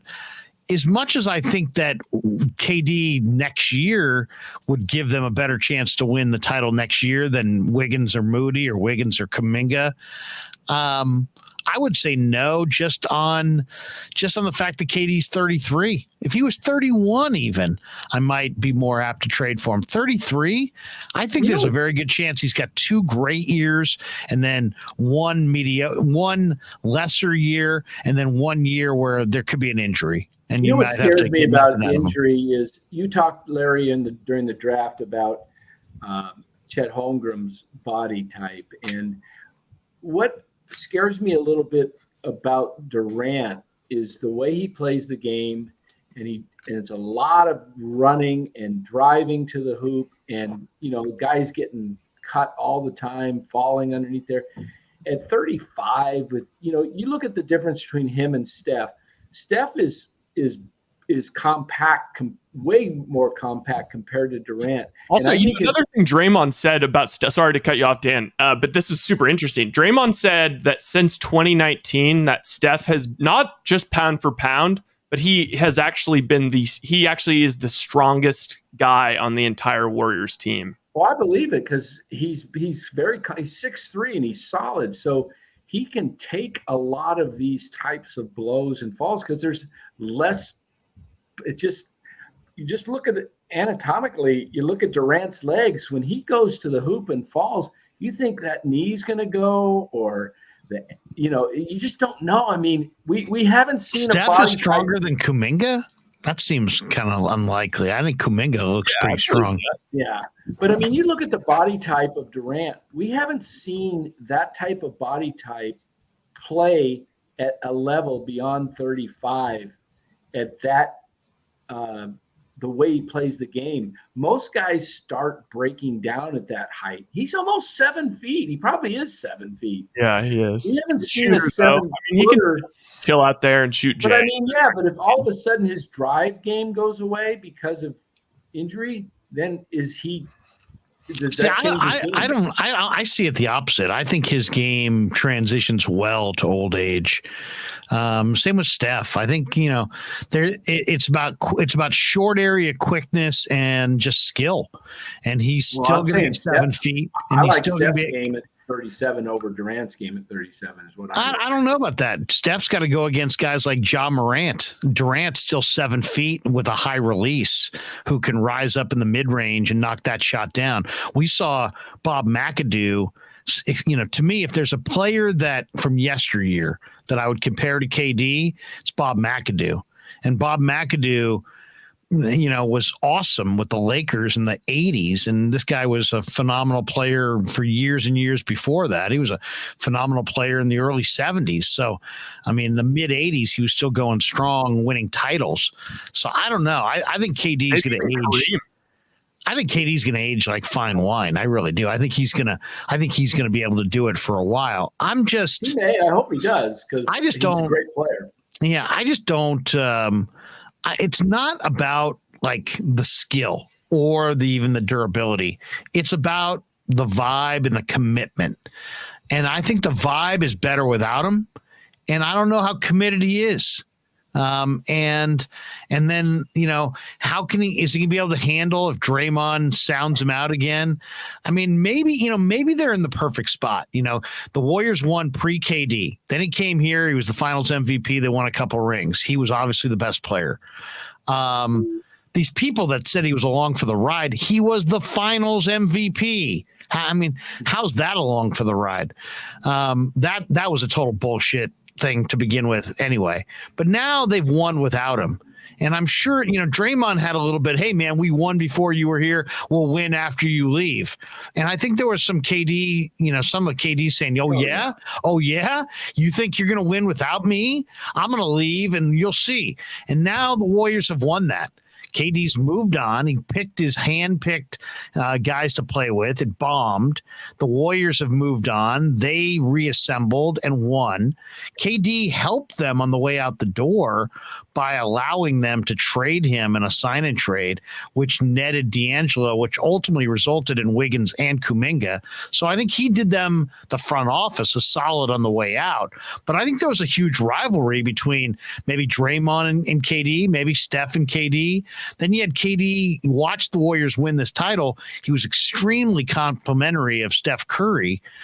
I don't know. Maybe they're in a spot now where KD's won his 2 rings with the Warriors, saw them win before he was there and after he left.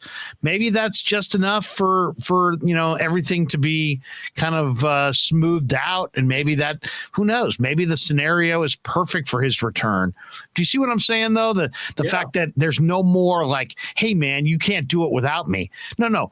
Bro, we did it before you got here. We did it after you left. There's no doubt we can do it without you. He hasn't proven that he can do it without them, so that's what he wants. Yeah, but that's okay. So let's get to that because that's really interesting, Ray. I agree with you, but at the end of the day, do people remember who was on your title teams or just the number of titles that you won? Like LeBron's got a totally fake title, in my opinion, but nobody cares. At the end of the day, that's all forgotten, and he's just got that title. So I really think that when you're as self-aware as a guy like Durant is, and let's be honest, I mean, is there anybody more self-aware? This guy's battling 12-year-olds as we speak. He's bothered by the noise, but he's very aware of how he's perceived. I think at the end of the day, yeah, would he like to go somewhere and win a ring himself, independent of the Warriors? Sure. But I think he knows that at the end of his career, he's going to be judged partially among the all-time greats by how many rings does he have, and nobody's going to care about how he got them, just that he got them. So and I'm not saying it's right, and I'm not saying it's fair or equitable or anything. I just think that's kind of the way it is. We quickly go to, oh, this guy, how many rings? That guy, how many rings? Nobody talks about the scenario of how they got their rings or who was on their team. They just say, how many rings? Barkley, no rings. Green, 4 rings. I think there's going to be a lot of yapping. There will be a lot of yapping for sure. But don't you think over time, isn't that just noise? Ultimately, for your legacy, you're tied to that number. And I think he's keenly aware of that. That's the only reason I would not rule out like a return to Golden State. 1, because they have the assets, but 2, because this is the only place he can go and guarantee a couple rings. Right? Don't you think if he comes back here that unless they traded a ridiculous king's ransom to get him, that they with the core that they have right now, the addition of him, that they would win at least 2 more rings? I would say if you told me it was Wiggins and Moody and picks for KD, I would estimate he would win minimum 2 more rings. I would say for Wiggins and Moody and picks, yeah, but I think the only way we would get him is Wiggins, Wiseman, Moody, Kuminga. There's no way I'm making that deal. Yeah. There's no way I'm giving up Wiseman. I'm not making that deal. There's no way I'm making that deal. No way. We'd be so thin that we got to look at the Warriors, what they're doing. KD or Steph, and the season's over. If they weren't willing to trade those guys this year to get a veteran for a title, they did it with the guys they had. Joe Lacob and Bob Myers are trying to keep this thing going. They've got this cash cow in Chase Center, and they want to keep that place full. If they get rid of all these guys for Durant and they go great, they're driving their franchise off the table in 3 years. Exactly. And that's not the plan. Otherwise they would have already done it.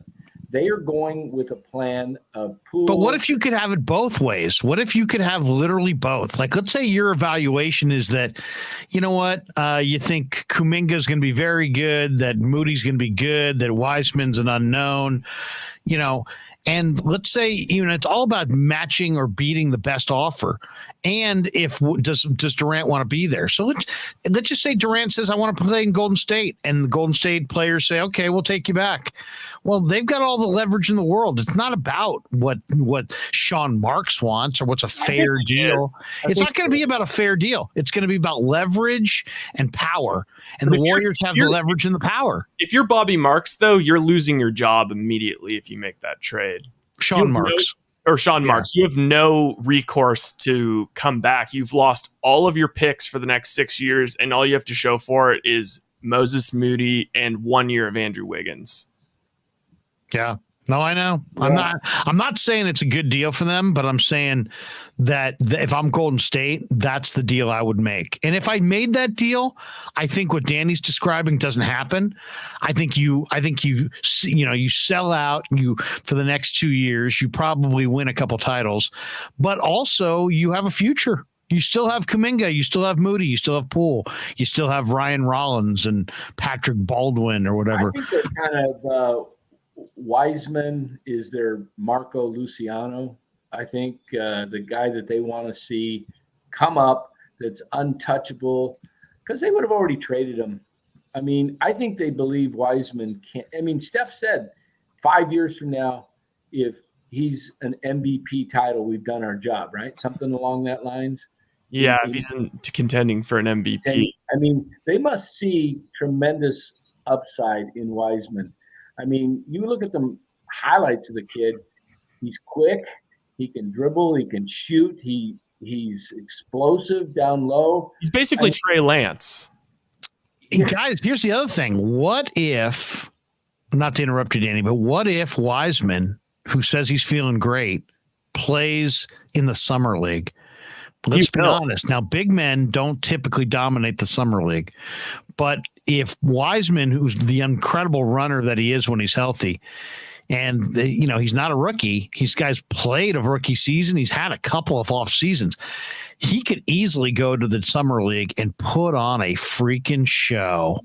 And the summer league is kind of high profile these days. Everybody sees it. It's not like, oh, nobody will see it. Everybody will see it. What if Wiseman goes to the summer league and lights it up and is just rim runner, dunker, shot blocker, looking just like the best player in the summer league? Then you maybe could trade him, if you wanted to trade him, or then his value undoubtedly would start to go up. So I'm eager to see. I mean, right now, Draymond says they can win 3 of the next 4.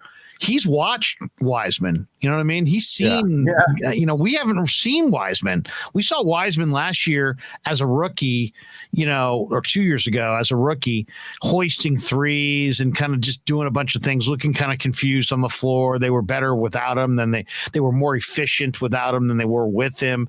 This year, we didn't see him at all. But I saw some highlights of him in the G League before he went out with the meniscus pain, and he looked like an absolute menace.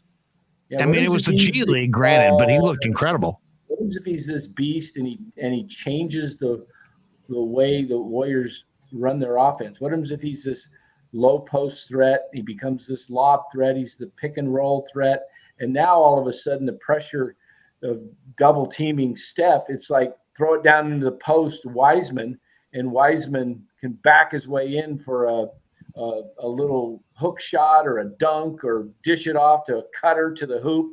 I mean, it just changes the dynamics completely, because if you got a 7-footer down there that can dominate with his back to the basket and he becomes a good passer, I mean, you're talking about taking a ton of pressure off Steph and Clay, and all of a sudden these guys are even more open, because now you got to worry about the inside threat, and right now you haven't really had to do that with this team.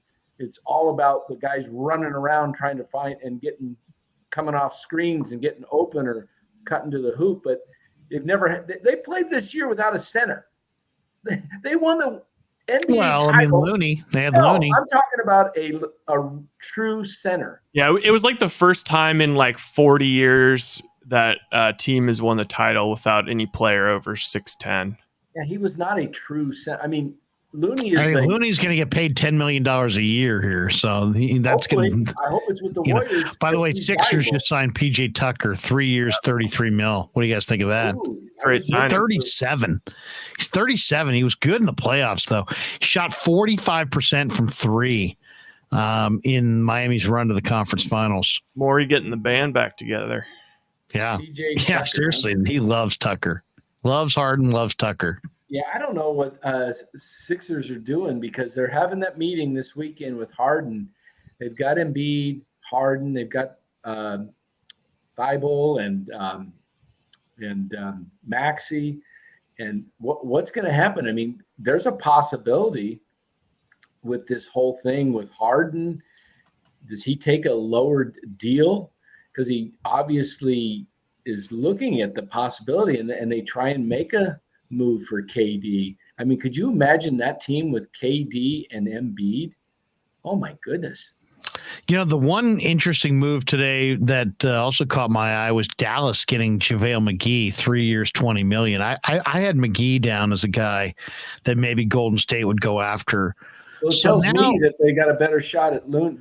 They're probably thinking they're retaining Looney. That's what it tells me. Yeah, it sounds like the Warriors are going to be able to retain Looney. That's what it sounds like to me, because if you thought you were going to lose Looney, you need a center to back up Wiseman. I read some information today about if they're having Looney, they don't want to bring in another veteran center because they want to really develop Wiseman and not impede. Oh, that makes sense. That makes sense. I mean, now that being said, okay, so let's just say Golden State has the ability to re-sign GP2 and Kevon Looney.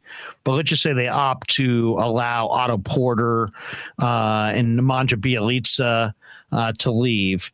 It sounds like the Lakers maybe have some interest in Otto Porter and Bjelica in addition to JTA. Of course, they take everybody from the Warriors. But it's a lot of turnover. I mean, that means from a championship team, goodbye Bjelica, maybe goodbye Porter, goodbye Iguodala, goodbye JTA.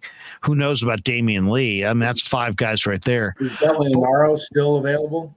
Who's that? Danilo Gallinari. Is he he's available, but there's a lot of talk that Boston wants him. There's three or four teams that want Gallinari. That'd be a good fit for the Warriors. If I did read that. But what do you think? I mean, who I saw Carmelo went back to the Lakers today. Batum went back to the Clippers today. Is there somebody in free agency outside of, if they can re-sign Looney, re-sign Peyton, who would you like to see the Warriors add to their mix in free agency? I kind of like Gallinari just because he's a great 3-point shooter. I was thinking Serge Ibaka. I think Serge Ibaka would be nice on this team. I'm just surprised that there's nothing happening today with the Warriors. No chatter. I haven't heard any. I've been looking at every. Well, I mean, they're well over the tax. I mean, they're looking at mid-level exceptions, and. But I mean, you know what? If you're looking for the Warriors to make a pick, study what they did last year. Who did they get? They got guys like Otto Porter and Bjelica, and they got them at the league minimum. What do Bjelica and Porter have in common? Well, they're veterans, but they're also veterans who have already made a lot of money but don't have rings. And now they do have rings. So I would be looking for, those guys who don't get signed, maybe like a Serge Ibaka, maybe a Jalen Smith, who's a pretty good rim runner, shot blocker. Somebody who's been in the league, and Ibaka makes sense in that he's made some money, but he doesn't have a ring, right? Ibaka doesn't have a ring. He does with the Raptors. Oh, that's right. He doesn't have a ring. Okay, so maybe not. Maybe Ibaka was a bad example. But if you can find somebody like Porter, somebody like Bjelica, somebody who's made a lot of money and may have $15 million in the bank, and so making the league minimum to get a ring is maybe something that's attractive to them. There's a handful of players in the free agent class that they've made a lot of money, but they have no individual championship rings. And if you can get one of those guys or two of those guys to take the minimum if I'm Golden State, that's probably what I'm looking at to round out my roster behind. Because if you look at Golden State right now, if you can re-sign Peyton, you got Curry, Rollins, and Peyton at the 1. You got Thompson and Poole at the 2. You got Wiggins and Moody and Kuminga at the 3. You got Wiseman and Kevon Looney at the 5. And then you got Green and Patrick Baldwin at the 4. And so you probably could use another front court player or 2, and maybe one more guard who could maybe play some defense. Other than that, what's the perfect player or the perfect kind of player to add to what Golden State has? Because they're pretty loaded at small forward. If you're leaning on Wiseman, that's center. If you can get Looney back, they're pretty solid in the backcourt with Clay and Poole and Curry and Rollins and Peyton the second. What do you think? Is there somebody that stands out to you guys? I mean, I thought I liked the idea of Patty Mills. I mean, honestly, yeah, Patty Mills would have been a good name, but he opted out. When I saw that he opted out, right, I thought immediately, maybe Golden State, because he played at St. Mary's, and I think they've liked him in the past. Think he signed with who? Who did Patty Mills sign with? The Nets, Brooklyn. Yeah, back with the Nets. You know what? I hate to say this because I earlier in the show said that KD wanted out from Kyrie.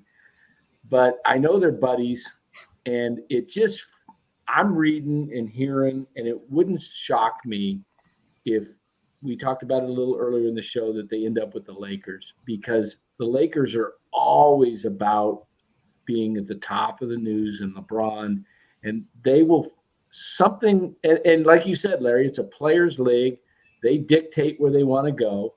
And if these guys, Brian Windhorst is reporting that it's been floated out there that the Lakers have the potential package to offer for Durant and Kyrie. So maybe these players, they plan this all the time. Kyrie opts in, right? KD says he wants out. So now Kyrie's part of the Nets. He's opted in.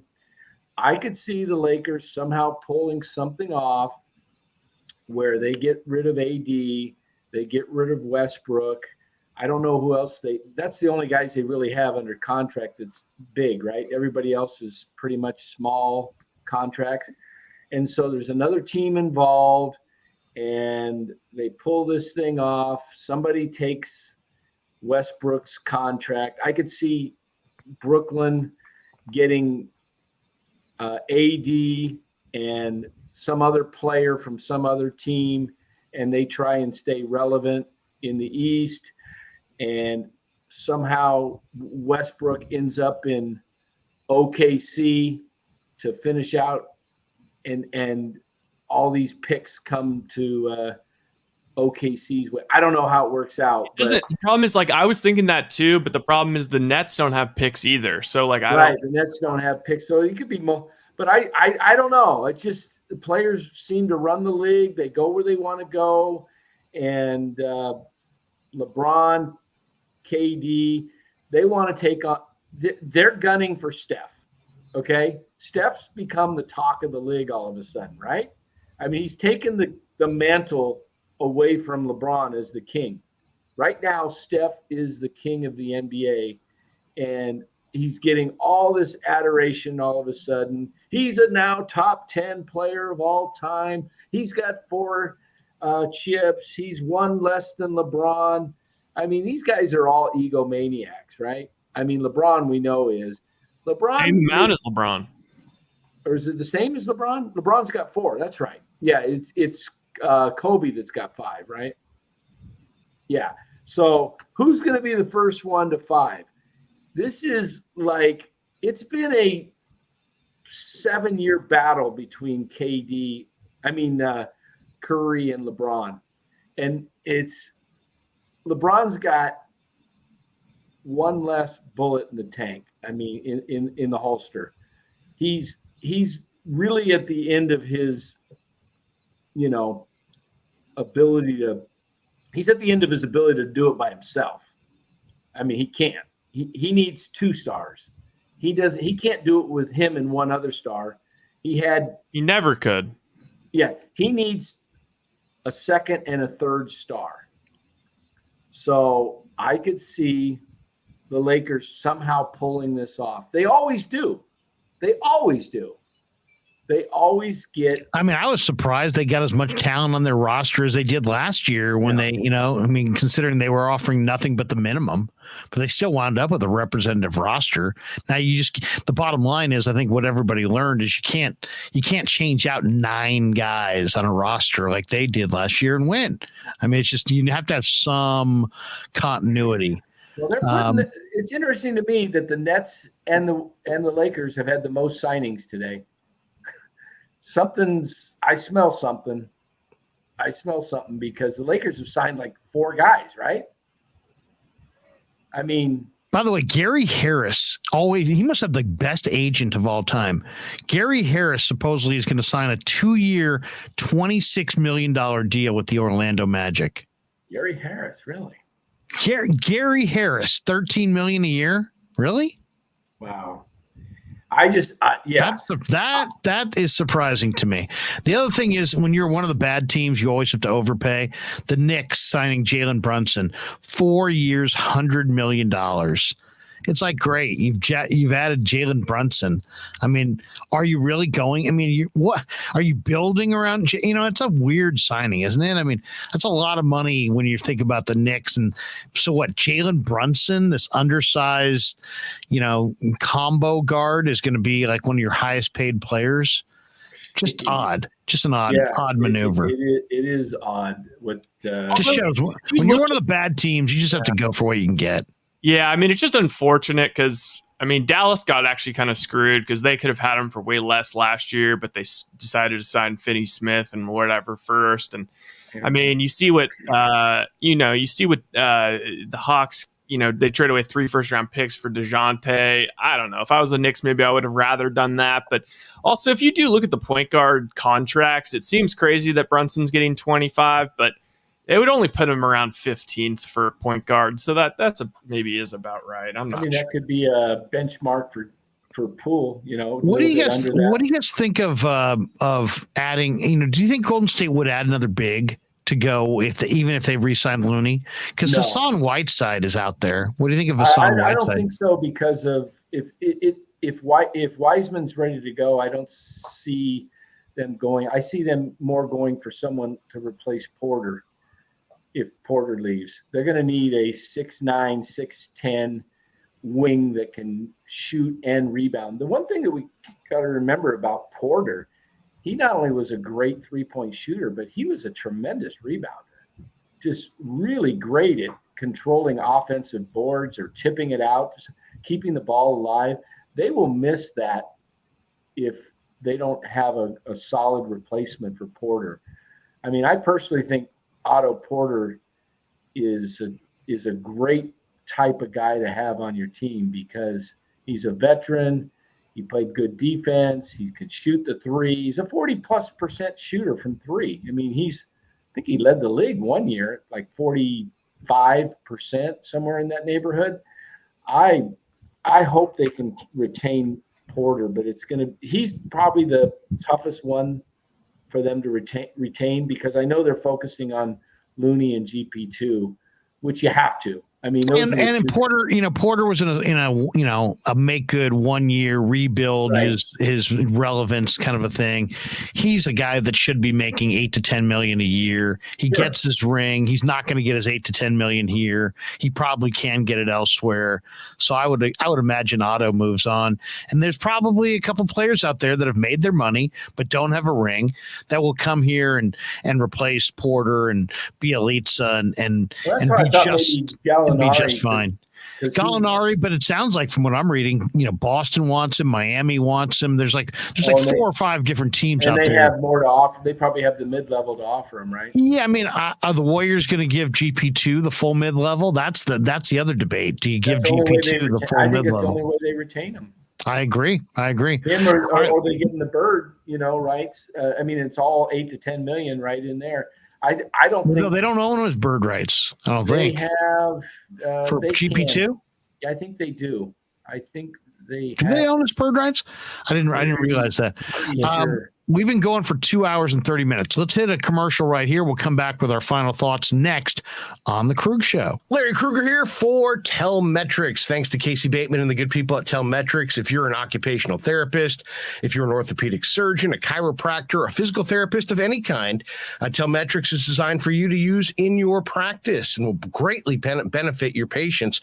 Telmetrics uses computer vision and artificial intelligence and provides a platform for outpatient rehab therapy services, both in the clinical and the telehealth environments. So using Telmetrics can improve your patient's experience and much more. So for all your sports injury needs, or if you're a physical rehabilitation specialist of any kind, call and make sure you use Telmetrics.co, Telmetrix.co. And thanks to Casey Bateman and all the good people at Telmetrics for being a proud sponsor of the Krueg. I'd like to thank our sponsor, Dan Coach Emilio. Dan is a buddy, and he is a phenomenal retirement planning specialist. And you can contact him today at securemoney.com or at his number 925-628-9966. There's a lot of uncertainty in our world right now, and you want to make sure that your money is secure. That is the key. Danny's got 25 years of experience, born and raised right here in the Bay Area, and he can help you get an immediate 10% premium bonus on your principal retirement account. So give him a call,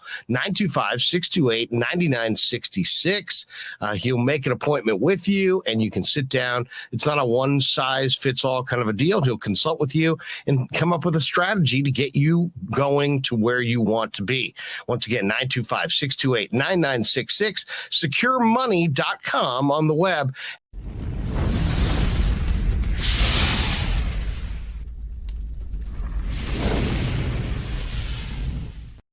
And thanks to Tony Cassera and the good people at Cassera's Italian Menswear. They are housing the Krueg Show t-shirts, and they're a proud sponsor of the show as well. The Krueg Show t-shirt, the Krueg Show podcast t-shirt is available there at their store in Dublin. Their address is 7372 San Ramon Road in Dublin, California. And go see Tony Cassera and get yourself a Krueg Show t-shirt and support the show. And special thanks to our sponsor, New York Style Italian Sausage. That's right, NewYorkStyleSausage.com is their website. Phenomenal product, whether it's the breakfast sausage, the Italian mild, the Italian spicy, the chorizo. You cannot go wrong with New York Style Italian Sausage. Once again, NewYorkStyleSausage.com, often imitated, never equaled. And they are a proud sponsor of the Krueg Show. Thanks to them as well.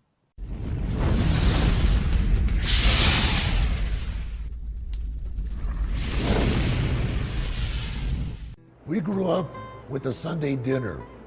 That means no matter how busy you were, no matter where the hell you were, you came to dinner on a Sunday night. Yeah, Sunday dinner without sausage, it's like a church without God.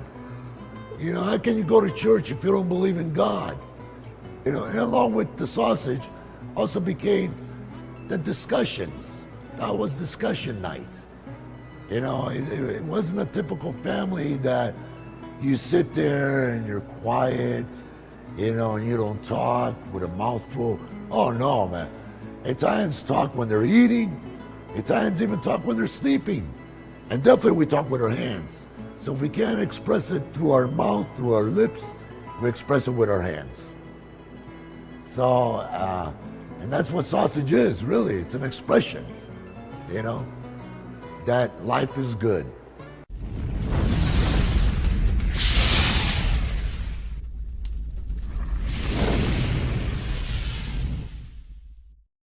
All right, coming down the home stretch on the Krueg Show on this Thursday, and a lot of good NBA discussion, fellas. Man, it's really enjoyable break, chopping it up with you guys. You guys got a final thought you want to share? I've got one. Do you have one? I just see Kyle Anderson from the. Who did you sign with? He just signed with the T-Wolves. Wow. Woj just reported 30 seconds ago, so. They're going to start coming in probably as we go off the show. There'll be more and more signings as the night goes along. It's pretty fascinating. So another thing to check out is an interesting article on the My Teams app, Bay Area My Teams app. Monty Poole put one out on KD's restless soul. and how Joe Lacob couldn't understand why he left the Warriors. And the closing line is, all of which should be clarified with this latest news. Kevin Durant's journey is not for us to understand. It's for him to experience. There you go. That's exactly it. As It Larry wasn't about, likes to call him. Yeah, it wasn't about making sense. It was about what a guy wants, and sometimes some people like to stay, some people like to keep moving, and he's a guy that likes to keep moving. My final thought is, guys, have you seen the JJ Redick podcast with Draymond? This was really interesting. He said that in Game 4 of the finals, when Steph, we talked about it in the post game. We talked about it for an extended period of time, how in that first half, at a timeout, Steph started pounding his chest and woofing and like total uncharacteristic Steph Curry, something we had never, ever seen before. And also it was clearly intentional on his part. And I noticed it and I thought, wow, but I wasn't smart enough to draw the conclusion. Redick said with Draymond said that was Steph and an attempt to pull the attention of the Boston crowd away from Draymond Green, who admitted he was shook.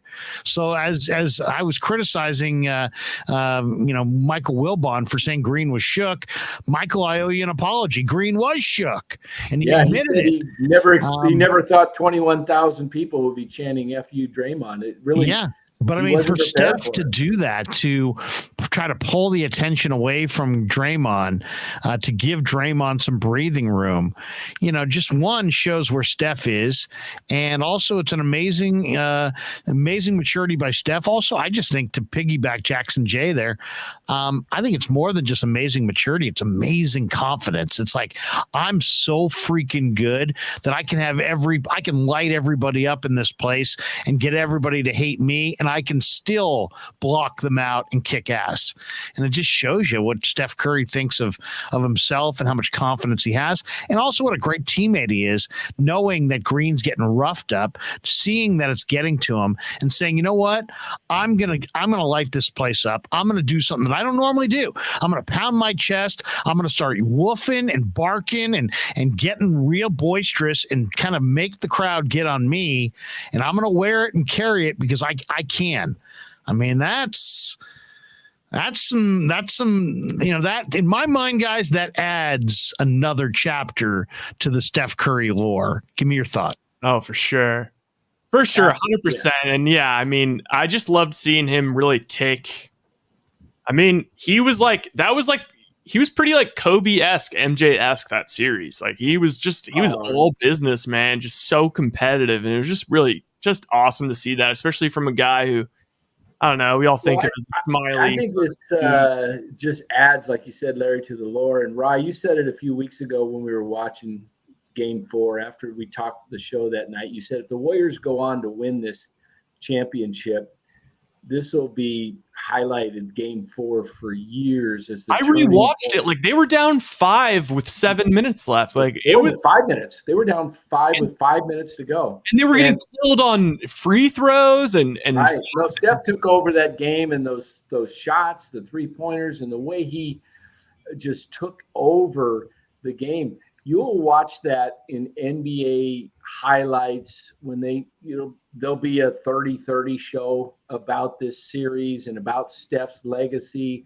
And you will see, and they'll interview Steph at that point in 10 years from now. And he'll be talking about how he felt like he just had it in him to take over the game. And it was iconic. It was up there with the Bill Russells and it kind of, what was that game 7, Willis Reed, when he comes out with a gimpy leg. 73 finals. He hobbles out to the floor and has this heroic game. I mean, it wasn't an injury type thing, but it was just. Well, did he have a heroic game, or didn't Walt Frazier light it up that night?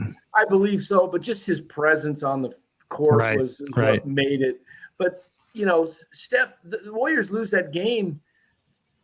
Celtics are up 3-1. The Warriors may have had it in them to come back, but it would have been really percentages would have been low. And to me, it shows what we all knew in the Bay Area about Steph that the national media didn't see. The national narrative was Steph can't come through in the clutch. I would rather have Andre, who was it? Max Kellerman. I'd rather have Andre take the last shot than Steph. I mean, come on, Kellerman. Gee, many. Yeah, seriously. Jeez. So thanks for that hot takes.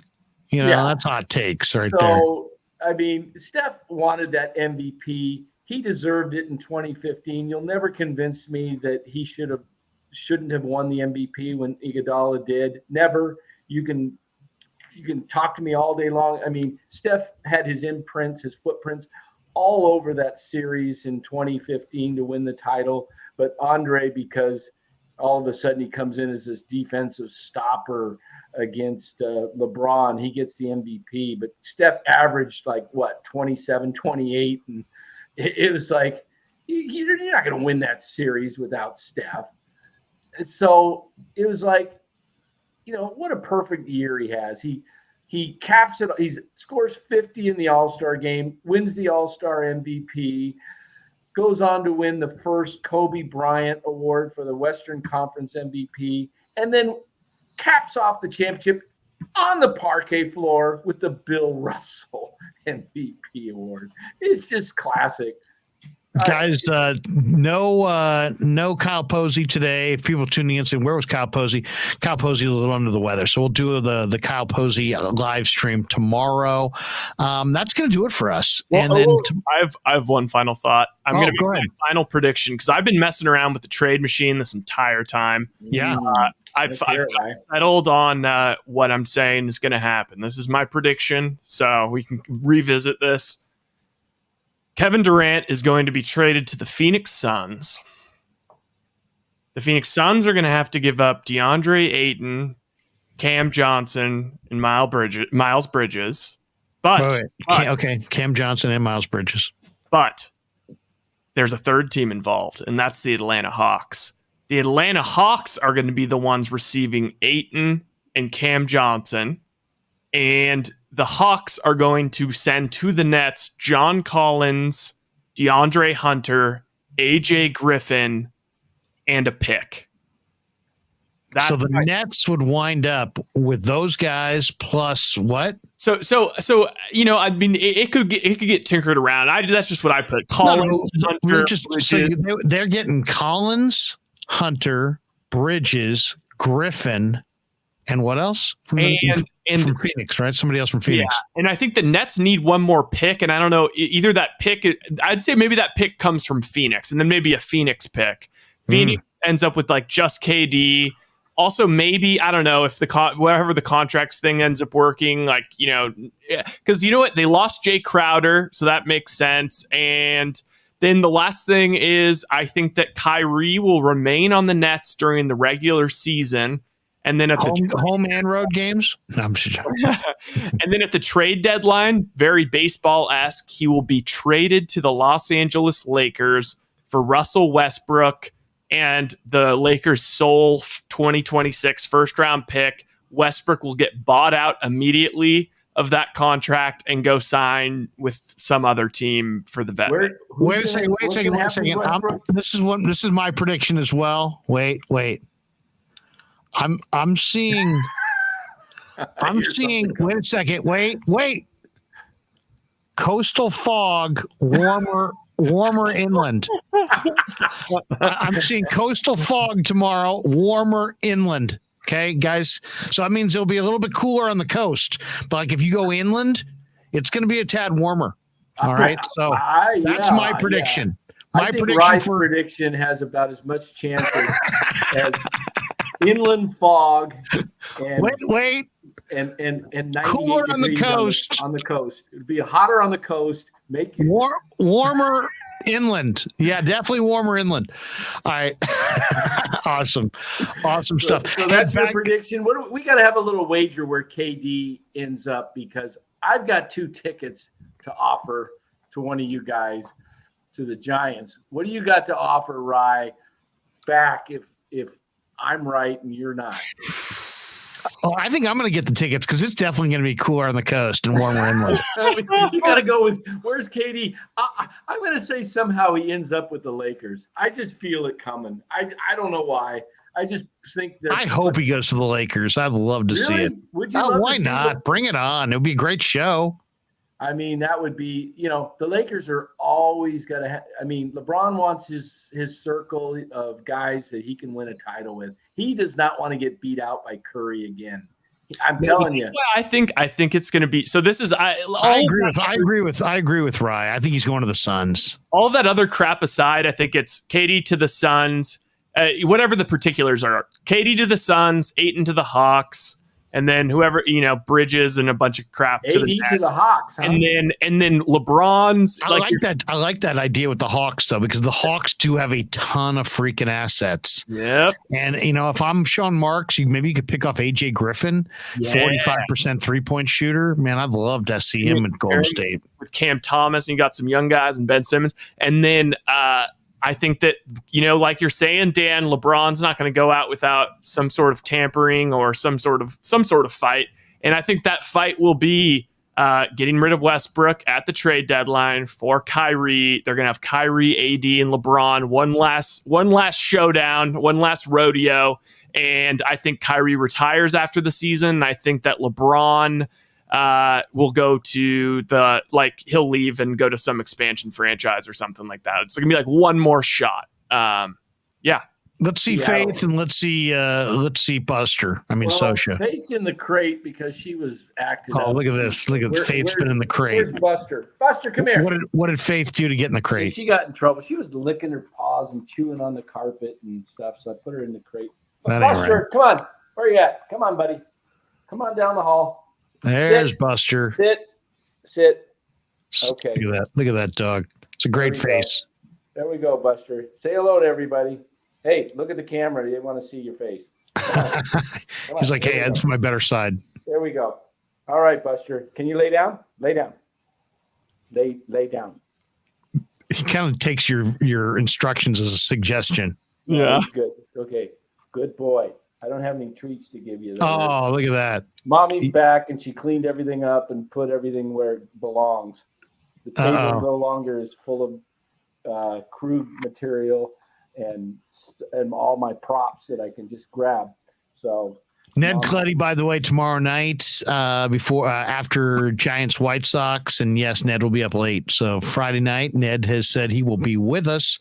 So we're looking forward to the return of Mr. Clutty tomorrow night. Who's on the bump tomorrow night? Is Rodon on the bump tomorrow? No, I think we looked it up. Right, it was Cobb. Yeah, Cobb. That's it. Rodon is pitching in the series, though, right? I think Rodon maybe goes Sunday. Or does he go against Cease on Saturday? I think he goes Saturday. Wouldn't that have been great to see Rodon go against Cueto or something? Oh, it'd be nice. But do we monster slam on our way out of here? He's going to drive to the hoop again. He kicks it out to Wiggins. Wiggins drives, goes in for a monster slam.